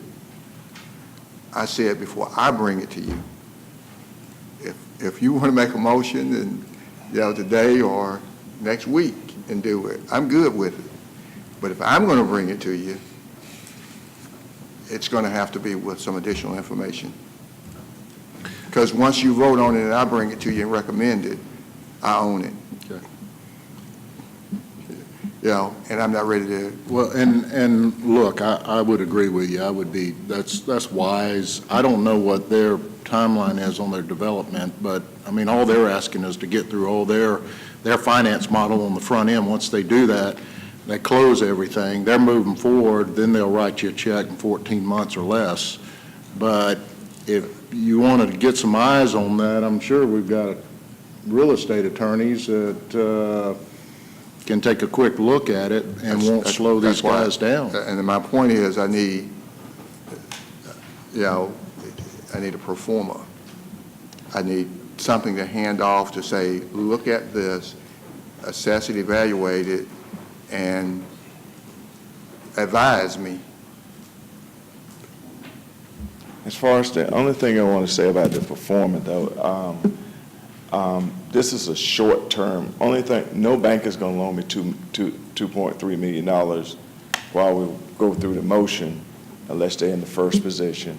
And you're moving up a position. You're in third position now, and you're just going to be behind the $2.3 million loan, and so that we can position ourselves and wait on the state agencies so that we can pay your loan off even early. That's the only purpose. Now, we wouldn't even need to be here if the bank wasn't requiring that they can get first position on the property, because the restrictions of the property currently is what's limiting the bank from just saying, okay, we'll get behind a non-amortizing loan that has a balloon payment in 2026. But since the property is, it's just a bridge loan, your performer really is, I don't know the benefit from a performer that's going to pay you out, because the property is already built and the development is already done, and we're not asking the city to stay in beyond the point of where we actually re-syndicate. Well, it will just tell me that, what has been presented makes sense, it'll work, and you need to run and get it. Let me make a suggestion, Mr. City Manager. I mean, Mr. Richardson's been, I know some of the people that he's been involved with, and they've done a lot of deals, some significant deals, I can tell you that. But why don't you get in a room with Mr. Richardson and a real estate attorney and let him lay it out, and they ought to be able to explain it right there. I don't know if you need all this paperwork that you're looking for, but the benefit to the city, which I would be in favor, is collecting and go ahead and getting that money up front and moving forward. It's either that, if you don't like the deal and you don't like it, you're just going to have to wait, and it just sits there. So I think we got use for, we could use that $1 million. Yeah. Well, I don't, let me tell you. And Mr. City Attorney, I mean, you'll get all the advice you need with a good corporate real estate attorney. I understand that, and we have one. We got one. We can call on, or two. We have That would be plenty my of those. What you need is a financial analysis, though. Yeah. The lawyer tell you the position being swapped over may not be very complicated, but I'm we sure they still can. need to look at the numbers with a mortgage banker. And it goes back to, and I agree with what Councilor Davis is saying, but it goes back to, for staff to make a recommendation in an environment where the legislative body is going to hold staff's judgment accountable. Right. I respect the fact that he wants to be methodical. Now, as an elected official, I think it sounds like a good deal. And I rely on just the superficial stuff that I've heard from Laura to make it sound like because to me, it's a matter of risk. What are we going to gain versus what is our risk? Is our risk increased because the total value of the property goes up a little bit, but the debt service goes up a lot? Even though we move up in position, we're still subordinate to the first mortgage, which is going to be a larger mortgage. So if the council wants to make a motion and do that, that's Exactly. fine. And that's, But I think I understand where the city manager's coming from. I don't expect him to look at something superficially. And I know he's spoken with Mr. Richardson. He shared with me that it does look good, but he wants to make sure that as he has somebody help him review the numbers so that he can see how it's going to shake out. I think that's the appropriate process for him to follow. But I also agree that council has the right to say, hey, we can get that $1 million back in about a third of the time.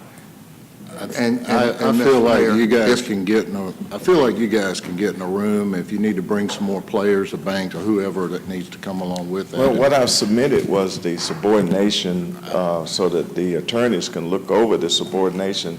I already submitted what the attorney from Auburn Bank actually was presenting to the council so that they can look at. The subordination is just moving, getting behind the first mortgage of the $2.3 million. And we, as far as the performer is really what the operation is now. You don't have any increased risk whatsoever, because what's in place is $2.3 million. Whether or not we pull the cash out to reposition to move forward with doing a bond deal, keeping in mind, once the bond deal is done, we're paying the city completely out. So you won't be in the performer itself. And I really would need to know what kind of performer you would be asking for me to present to you right now, because all our plans are to move forward and getting the funds from the state to put $4 million, between 3.8 and $4.5 million completely do an inside-out substantial rehabilitation to at that point, bring our property up to look exactly or better than the property that's down the street that the Housing Authority just newly purchased. Mr. City Manager, I think the corporate attorney can lay all this out and write it all out and lay it all out, but really, look, nothing happens until you sign on the dotted line.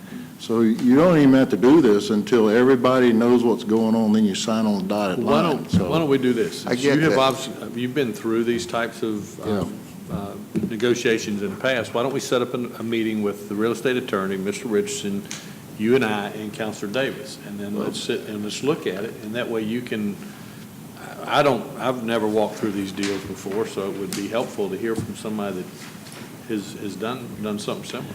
Well, look, I don't mind, but I think a corporate real estate attorney can handle this matter. Yeah, as far as the subordination, please, the bank has an attorney that produced the subordination agreement, so I wouldn't be the person that needs to sit down with you. Subordination, I think, is not the issue. I think the issue is when we're spending taxpayer money, we try to make sure we've done our due diligence, we've done, it's a pain to you, and I apologize that you have to go through it, but it's part of the process to go through the vetting of whether or not the security of that money is going to still be sound. Exactly.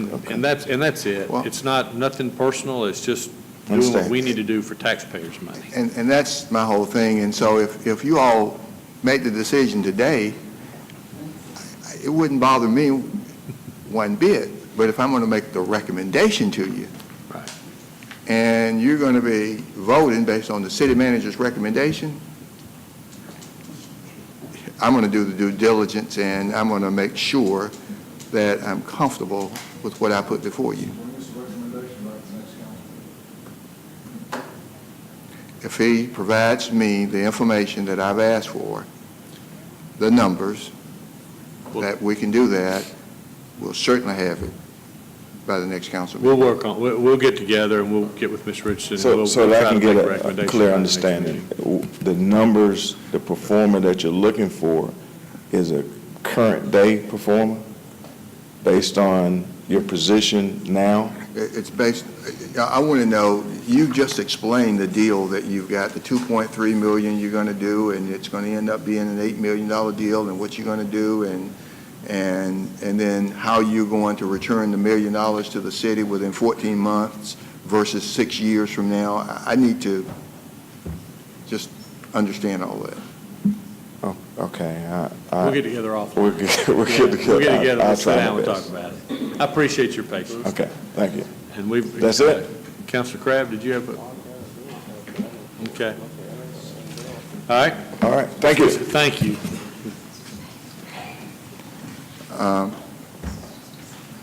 Mr. Mayor, next I've got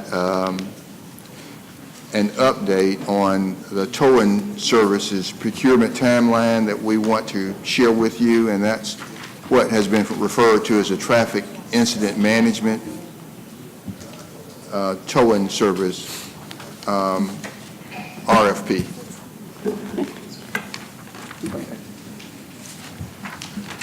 Good afternoon. Good afternoon. So this will be probably the shortest presentation of today. The traffic incident management services and towing timeline is being handed out currently, but just to briefly go over what that timeline entails. Currently, we are finalizing the evaluation committee. This is a new solicitation, so we are constructing a new committee. That is currently being finalized. We should have that vetted out hopefully by the end of this week. We're also finalizing the specifications. Some of the items that were mentioned previously that we heard throughout the council meetings were, the possibility of having more than one vendor, the separation of the city towing from the traffic incident management services. So we're currently finalizing those specifications, and we plan to advertise the solicitation before the end of April. Once the solicitation is advertised, it has to be on the street for about 15 business days. So in May, we'll receive, about mid-May, we'll actually receive those responses, and we'll distribute those responses to the evaluation committee. And at that time, we'll set a pre-evaluation committee to sort of go over all the specifications with the committee, pass those out, and just let the committee know, make them aware of the rules regarding the process. And so we'll do that hopefully by the end of May. And then in the beginning of June, we'll schedule another meeting that would have given the committee time to review those responses and provide feedback at that initial meeting. And at that time, we'll really sort of leave it up to the committee as far as the site visits, getting that scheduled out with the committee, as well as any additional meetings, or if there is any requests for clarifications, we'll get that from the committee at that time and send those to the responsive bidders.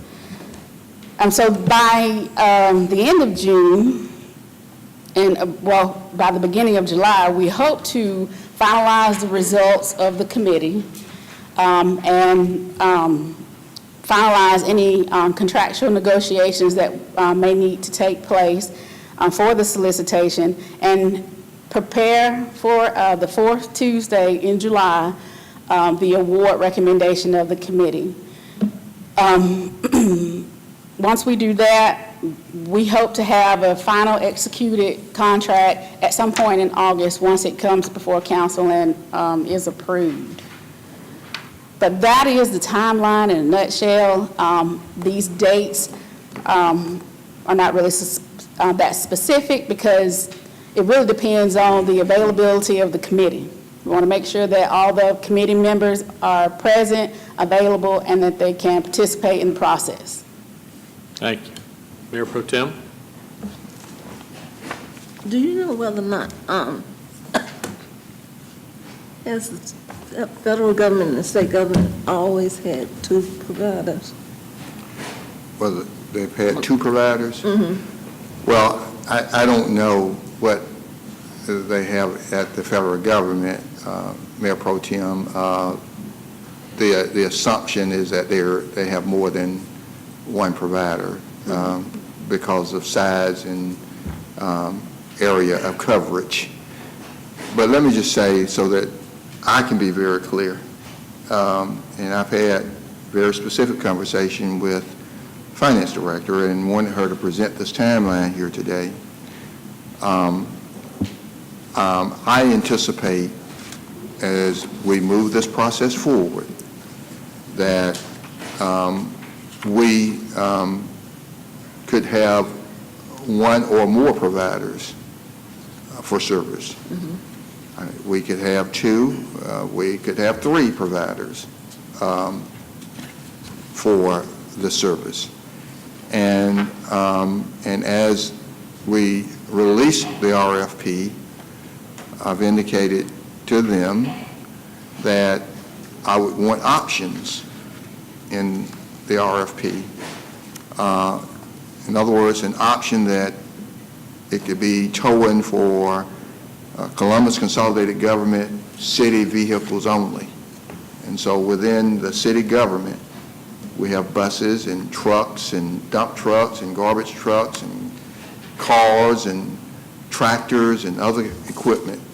And so it could be where a person wins the RFP, the bid, for transporting city vehicles and equipment only. It could be that vendor or vendors, more than one, win the bid for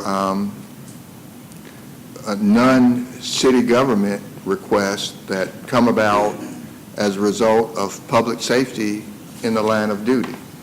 There's an accident at a location, and there are three towing vendors on the list, and public safety could say, you know, here are three towing vendors that we can call because your vehicle is disabled.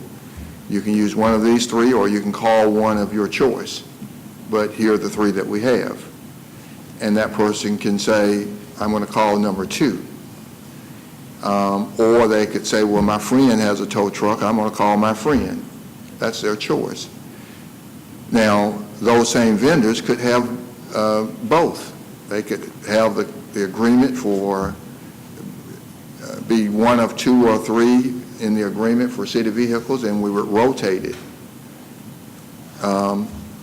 As, in other words, if Metra know that we have 2 or 3 vendors, and the last time they towed a bus, they called vendor 1, then this time they'll call vendor 2. If vendor 2, if all their equipment is tied up, they go back to vendor 1. It's not rocket science. But you could have vendor with 1 or both categories and multiple vendors. And I want them to explore that. And, and I say that to you again because I've said to them, we have more than one law firm that we call on when we need legal services. We have more than one property appraisal when we need property appraised. We have more than one architectural firm on a list. We have 3 or 4.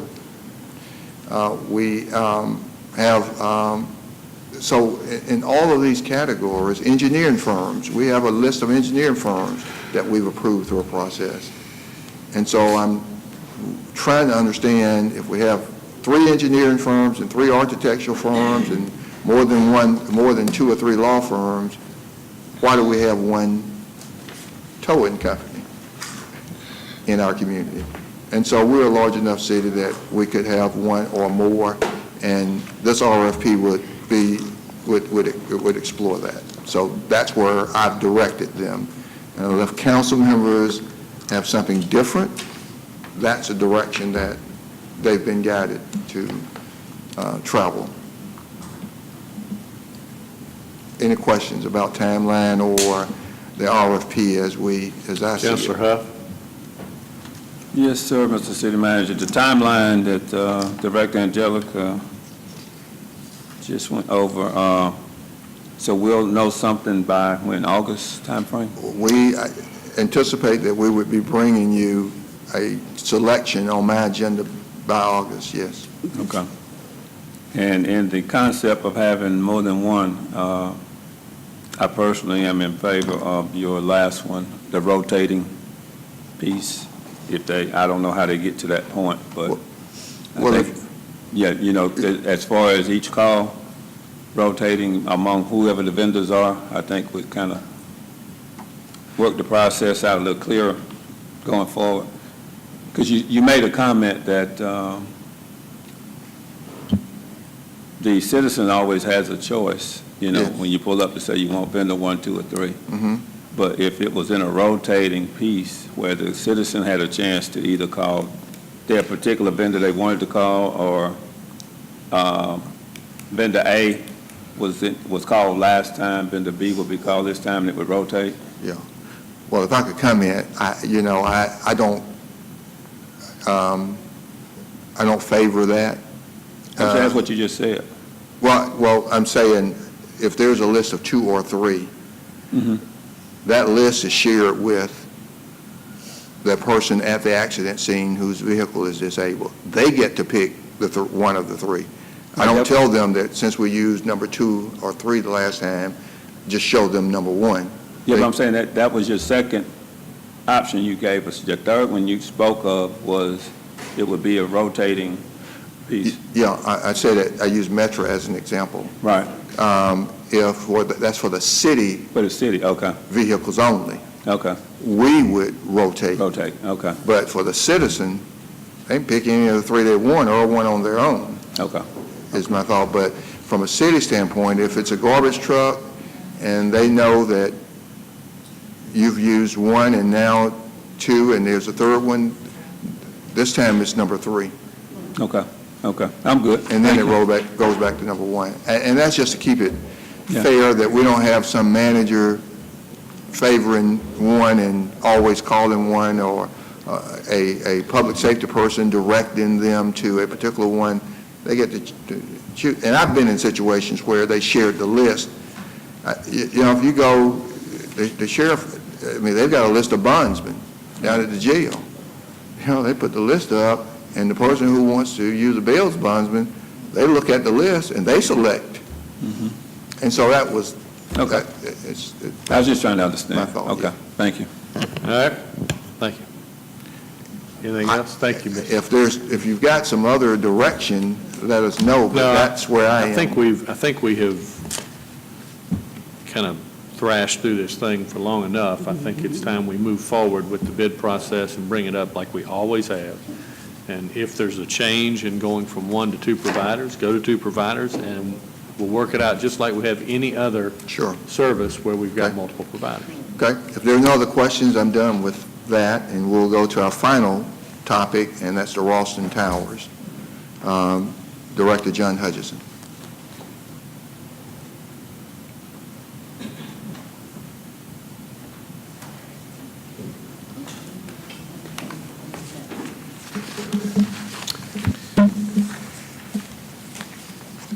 All right. You should be getting a timeline, kind of outlining how I've been, in my department, Fire and EMS and others have been dealing with the Ralston Tower since about 2016. I think the last update I gave to you guys was roughly a year ago around this time. I think it was January, February of last year. So I'm going to kind of cut a lot of that short and just go through kind of where we stand from the last time. Just kind of to reemphasize the building, it's a 10-story structure, has 269 rooms. The occupancy is about 74%, about 200 residents. Obviously, it was originally as a hotel and has been converted to a residential building. Like I said, we'll just kind of deal with the things that I've been dealing with this year with them so far. The Waterworks put signs on the site saying the concerns with the paying of the water bill. So since that point, we've been kind of working with the apartment management staff, which is actually physically there in the building, and their upper management, which is out of New York. Ideally, with the city, the Waterworks is just giving us a notice. Like I said, that's a civil issue between them and getting the bill paid. What we've told to the city manager and others is that the city, per se, property maintenance won't get involved until the water is officially cut off, because then that means they're lacking a major utility and don't have any access to water to shower, wash clothes, or anything else. So until that point happens, we won't go to the extreme of shutting down the building or evacuating the people until we know for sure that the water, the utilities, and things like that have been cut off. March 6th, kind of jumping up, March 6th of this year, Fire and EMS went out for their yearly inspection of the property. Same issues again, sprinkler system, fire alarm system, the fire pumps haven't been serviced. Not that they're not working, they just haven't been serviced. Every year you're supposed to come out and make sure your things, especially in a commercial building, are being serviced by any of the local fire vendors here. And so Fire and EMS, their responsibility is to go out there every year to inspect those properties to make sure that servicing is being done and those things had expired. All right.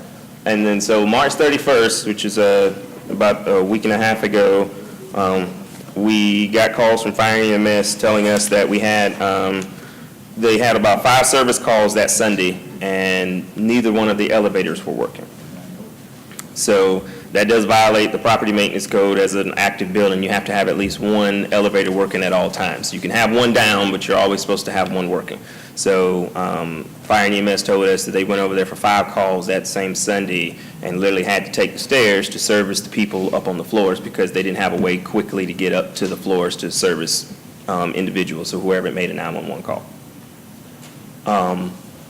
Like I said, that's the prohibited use of occupancy. Like I said, we wouldn't get to that state until the water is officially cut off, because then they would be lacking a utility or lacking an issue like that. Remember last year around this time, we did shut them down for lack of heat because we had issues there. So ideally, we don't get into that point until we know that there's a major utility or major issue missing. So the next day, that Monday, I went out with personnel to check the site, make sure everything was doing kind of trying to get an update on the elevator, because we didn't know where it stood, we didn't know how bad the damage was, we didn't know anything like that. So we stayed on site probably at about noon that day, making sure that the elevator vendor was on site and repairing the elevator. We received an email later that night telling us that it was working, but we still were waiting until we went back to work the next day to make sure to verify it was. So April 2nd, we were back on site, and April 3rd, they had both of the elevators back up and running. So our ongoing concerns for the last 2 years is kind of three-pronged. Under fire safety, which I just spoke to you guys earlier, the sprinklers, fire alarms, extinguishers, and the exit lighting. Those things have to be serviced every year, have to be maintained, have to be kept up. Our biggest concern, because that is a multi-high-rise building and we have a lot of elderly people that are part of the building, we want to make sure if something does go wrong, they know how to get out of the building. And then they have protections. They can get to the corridors, they can get down the stairs. But if you don't know where your exit lights are, if your sprinkler doesn't work when the fire happens, we've got issues there. So ideally, the fire department comes every year to make sure that they're continuously in the services. And they do this in any commercial building, not necessarily the Ralston, but that's just their proper protocol. They let us know if they do have things that are expired, they give them a timeline, and then we come in to enforce in case those things don't happen. The hot water and the heating, like I said, January of last year, we had 18 residents that were evacuated because they didn't have proper heat in their rooms. So we moved forward with having those evacuated for those 3-4 days, and then they were put back in their apartments or moved to different units that did have heat. And AC and cooling concerns. Once again, it literally just depends on what type of season it is. So we're back to this potentially starting to warm back up, which means we may have potential cooling issues as that time of the year approaches. Ongoing oversight. Literally since September of 2017, I have a property maintenance inspector or myself go over there to the site every 2 weeks.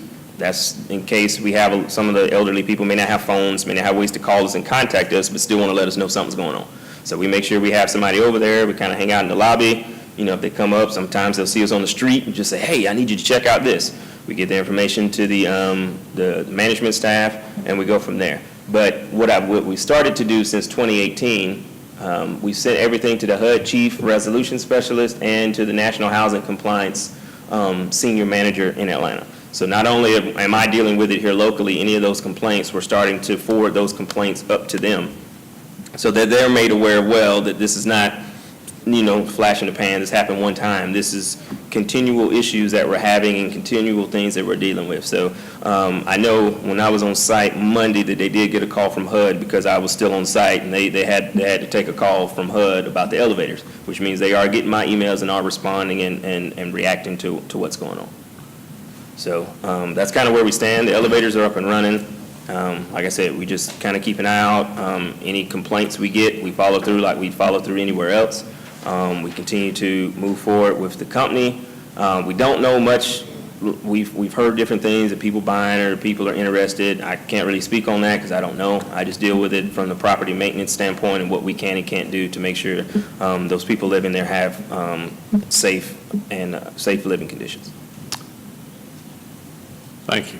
And I'll tell you that from my office, we're really concerned with the fact that the people that live in that facility, there's no security for them. They don't know from day to day, from month to month, what they're going to encounter.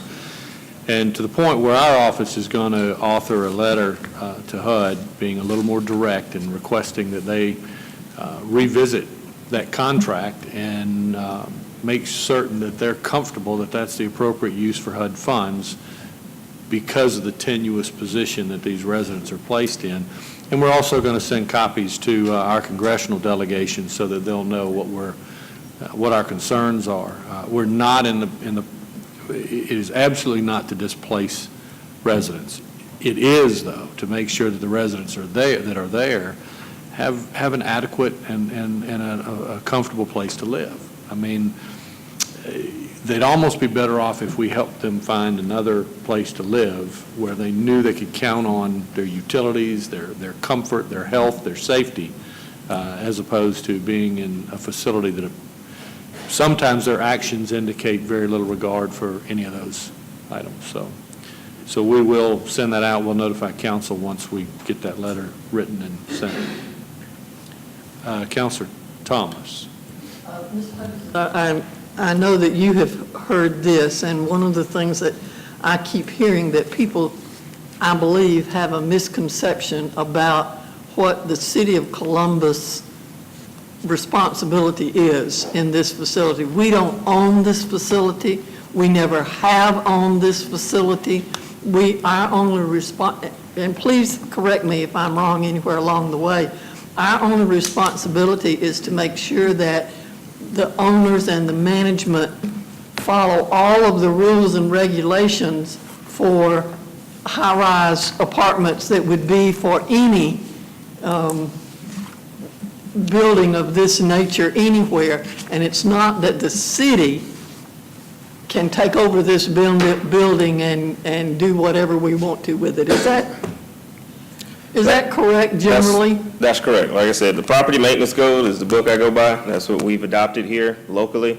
And so that spells out the concerns for the heating requirements, what that needs to be, what your egress, with your elevators, things like that they're violating or anybody else is violating. We just take a complaint. We take them from whether you're living in a single-family residence to a high-rise building. We go out and investigate the complaint. Like I said, we listen to both sides. We talk to the landlord because we know sometimes the tenant may complain because they're part of an eviction process and that kind of stuff. So we get as much information as we can, and then we go out there and determine what is within the rules and what's a violation of the code or any local ordinances that needs to be enforced.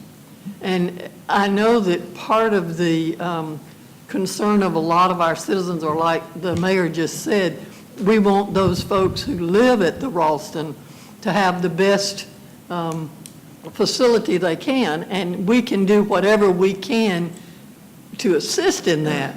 But there are certain things that we cannot do because we have no ownership or whatever of the building itself. Correct. Thank you for what you're doing. It helps when you keep us involved and knowledgeable about what's going on. Appreciate it. That's it. Thank you. Mayor, that concludes my agenda. Wait just a second, Councilor Crabb. Thank you. In the letter that you submit to HUD, and maybe this is a question for the city attorney also, is it possible that a receivership could be taken, into consideration on this building so that the funds coming from HUD are not going directly to the owner, but going to a management type of situation so that we know that the maintenance and everything's being taken care of?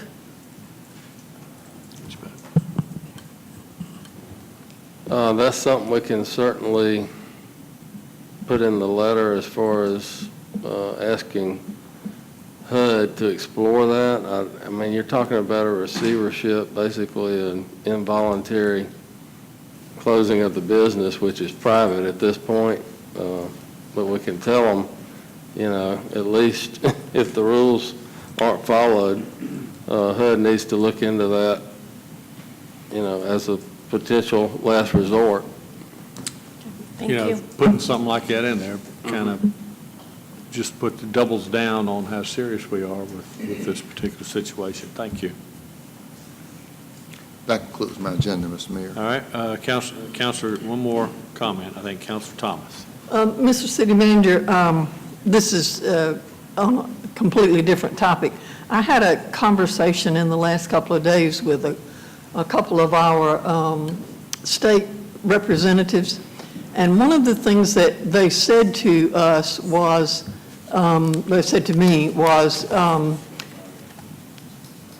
it seems that so often our legislative agenda arrives to them too late. For us to deliver that agenda to them in November, particularly if there are items on that agenda that have budgetary implications, the governor is putting together the budget over the summer, and their committees get the proposed budget in September. And if they don't hear from us until November, they feel like they're behind the 8 ball. I would like to request that you think about and look into perhaps moving our adoption of our legislative agenda back several months so that we can make it a timely manner. I said to the person that I was talking with, well, I know that in our legislative agenda, we usually have items that either ACCG or GMA have adopted, and those may not be adopted until sometime later. But it seems that if that's true, then we could amend our agenda. But the point that was made to me was particularly on any item that impacts the budget.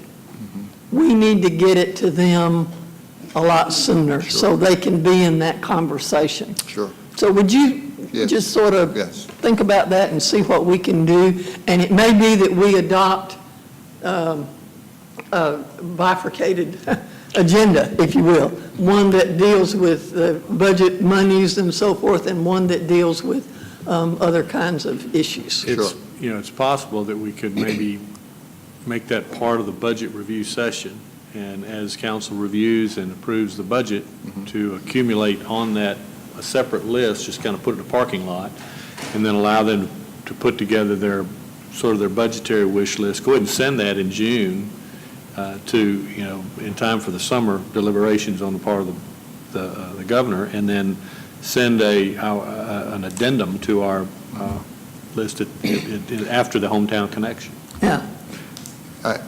We'll take a look, and I think what you just said, Mayor, makes sense, because it could really, I'm thinking we could still have the legislative agenda in the same time frame, but we could capture all of those things that have fiscal impacts on state budget, and we could write them a nice letter that asks them to consider these things as the governor prepares his budget, and it would be in a letter that they know that this is what we're thinking about. I just don't want us to miss out because we have not gotten it to them quickly enough. Yeah, we'll work on that. Thank you. If we won't get money from the state, let's do it. Yes. Yep. Councilor Barnes? Yeah, I'm talking about the legislative agenda. I'd like to thank the members of this council, because House Bill 63, that for 3 years that we requested an exception to step therapy passed. The impact on individuals who have to take required medication, and therefore now has a physician who can make an exception. Years prior, a physician had to go by the protocols of the insurance companies. And so this is huge for the average citizens, particularly ones that are taking chronic medication. So thank you, Council, 3 years in a row that we sent it through, and it finally, and to give kudos to our legislative representatives at the state level, because all of them, when it came to, I was at the Capitol, all of them really backed that step therapy legislation, so that was huge. And Representative Smith, along with Representative Cooper, co-authored that. Richard Smith co-authored that. Well, and congratulations and kudos to you, because you've been consistently adamant about making sure that this is continually pushed at the state level. So good job on your part, too. All right. Any other questions for the city manager? We'll move on to the clerk's agenda. Madam Clerk? Good afternoon, Mr. Mayor, members of council. Mr. Mayor, we currently do not have a quorum. You can go through the one other few. No, that goes right into the action requested. There must be food back there.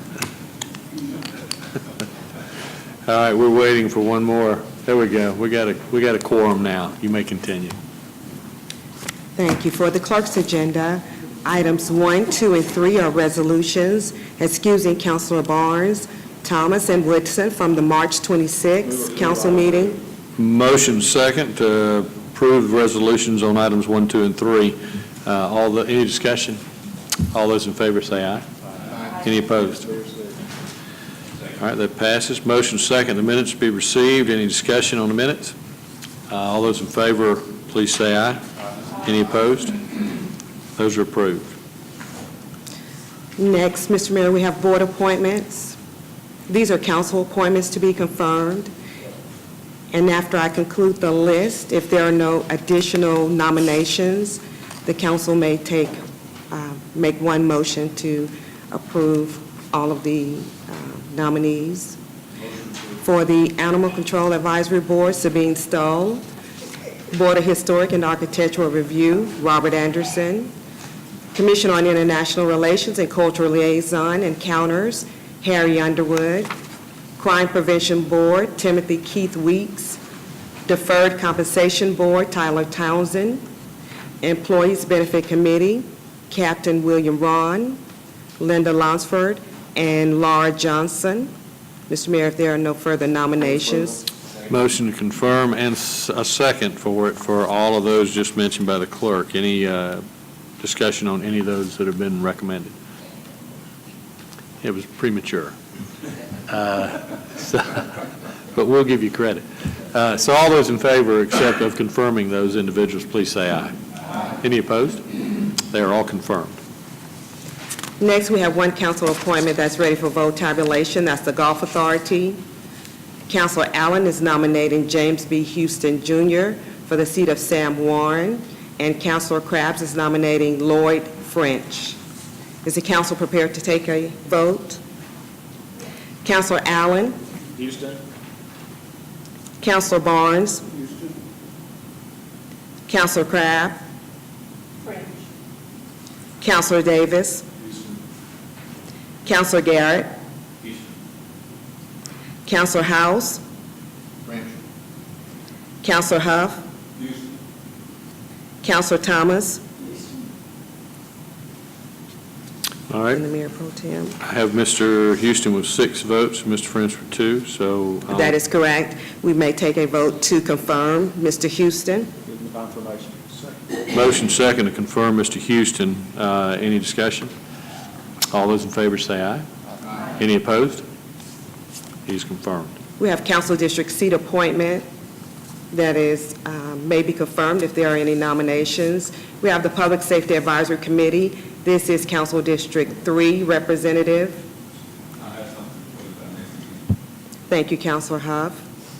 We have council appointments. Any nominations will be listed for the next meeting.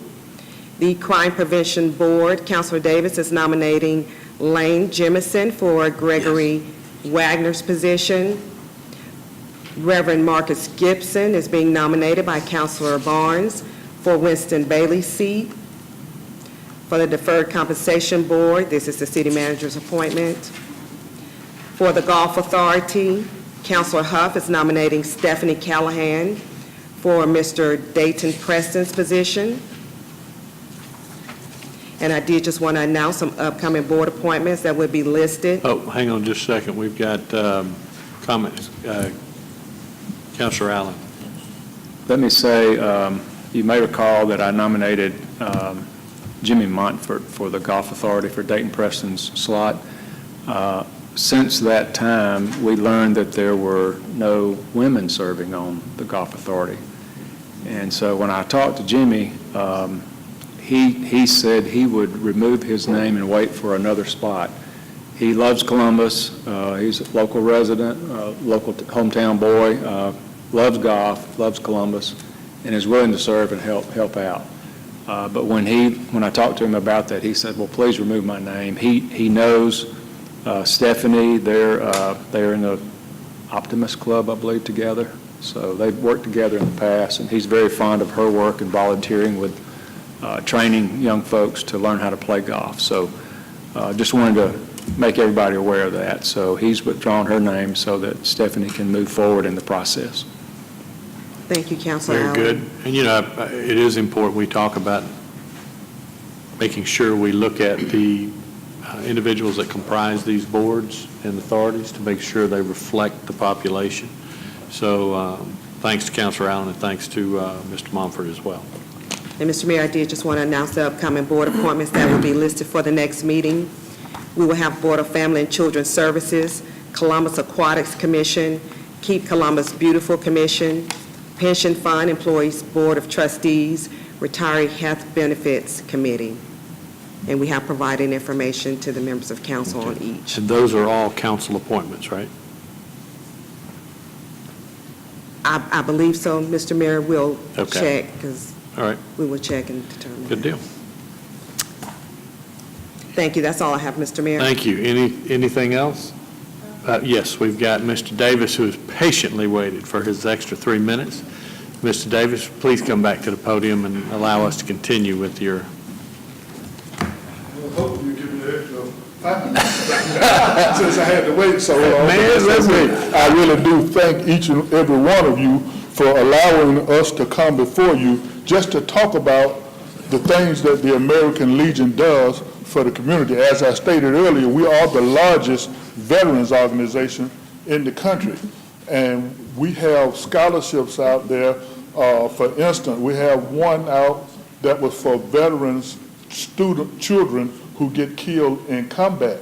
But since the Legion have raised so much money since the 9/11 incident, that's open now to all veterans' children, so that they can put in for that, and that's a $20,000 scholarship. And what we need your support in, and we're going to the school board also to start making them aware of all of the scholarships and programs that we have. As I said, Georgia is one of the states that have stopped playing American Legion baseball. American Legion baseball not only makes money to help American Legion continue to run programs, but it also gives out scholarships to students. And some of your most famous baseball players went through the American Legion baseball program. So also we have, yes, sir.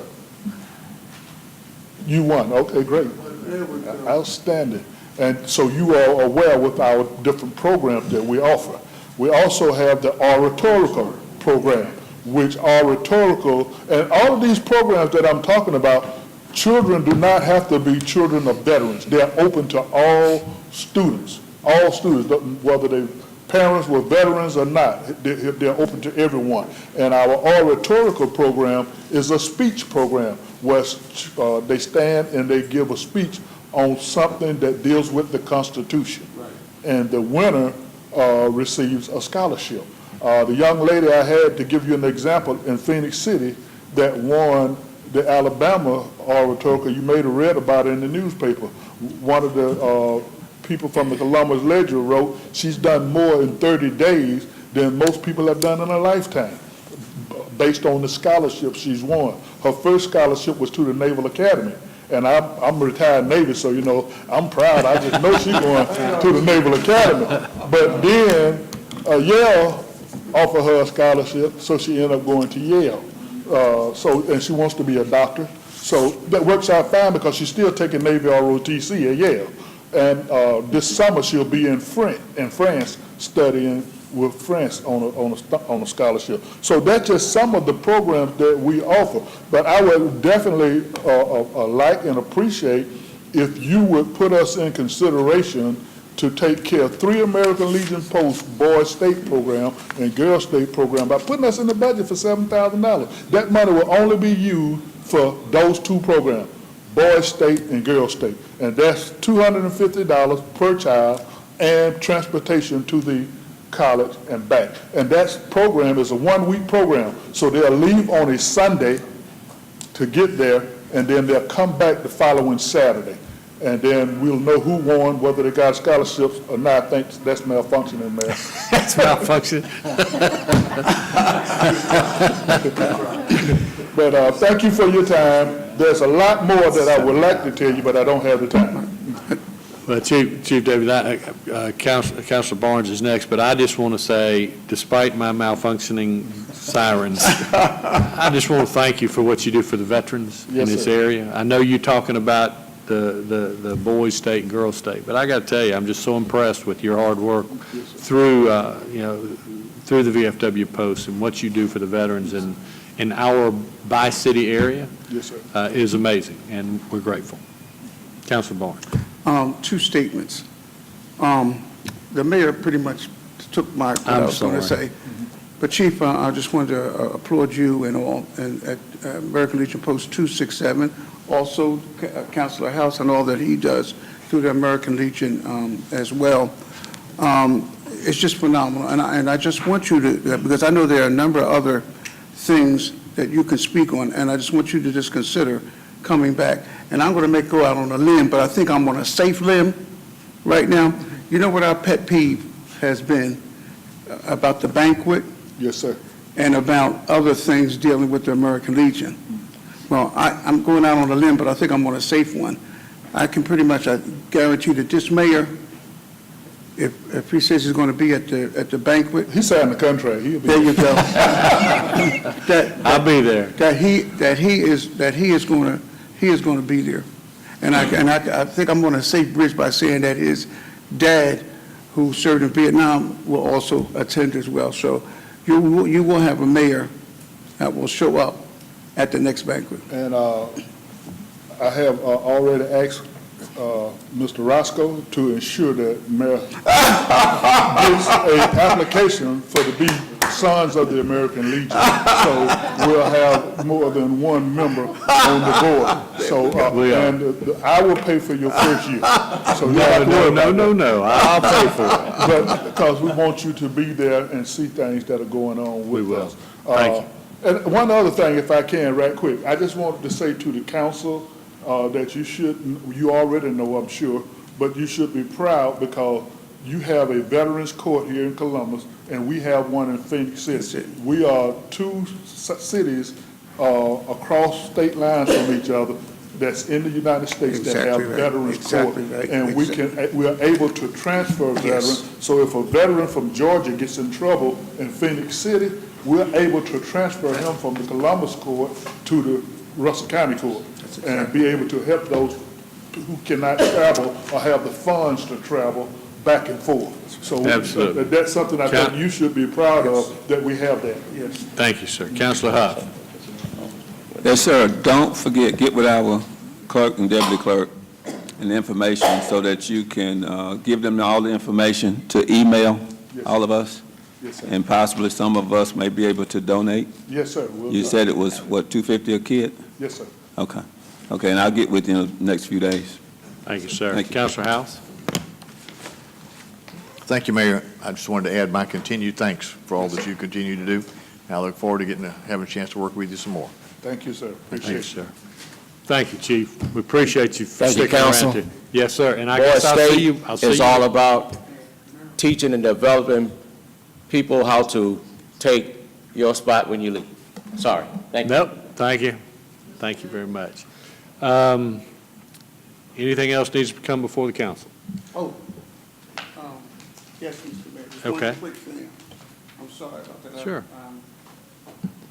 Hit your button.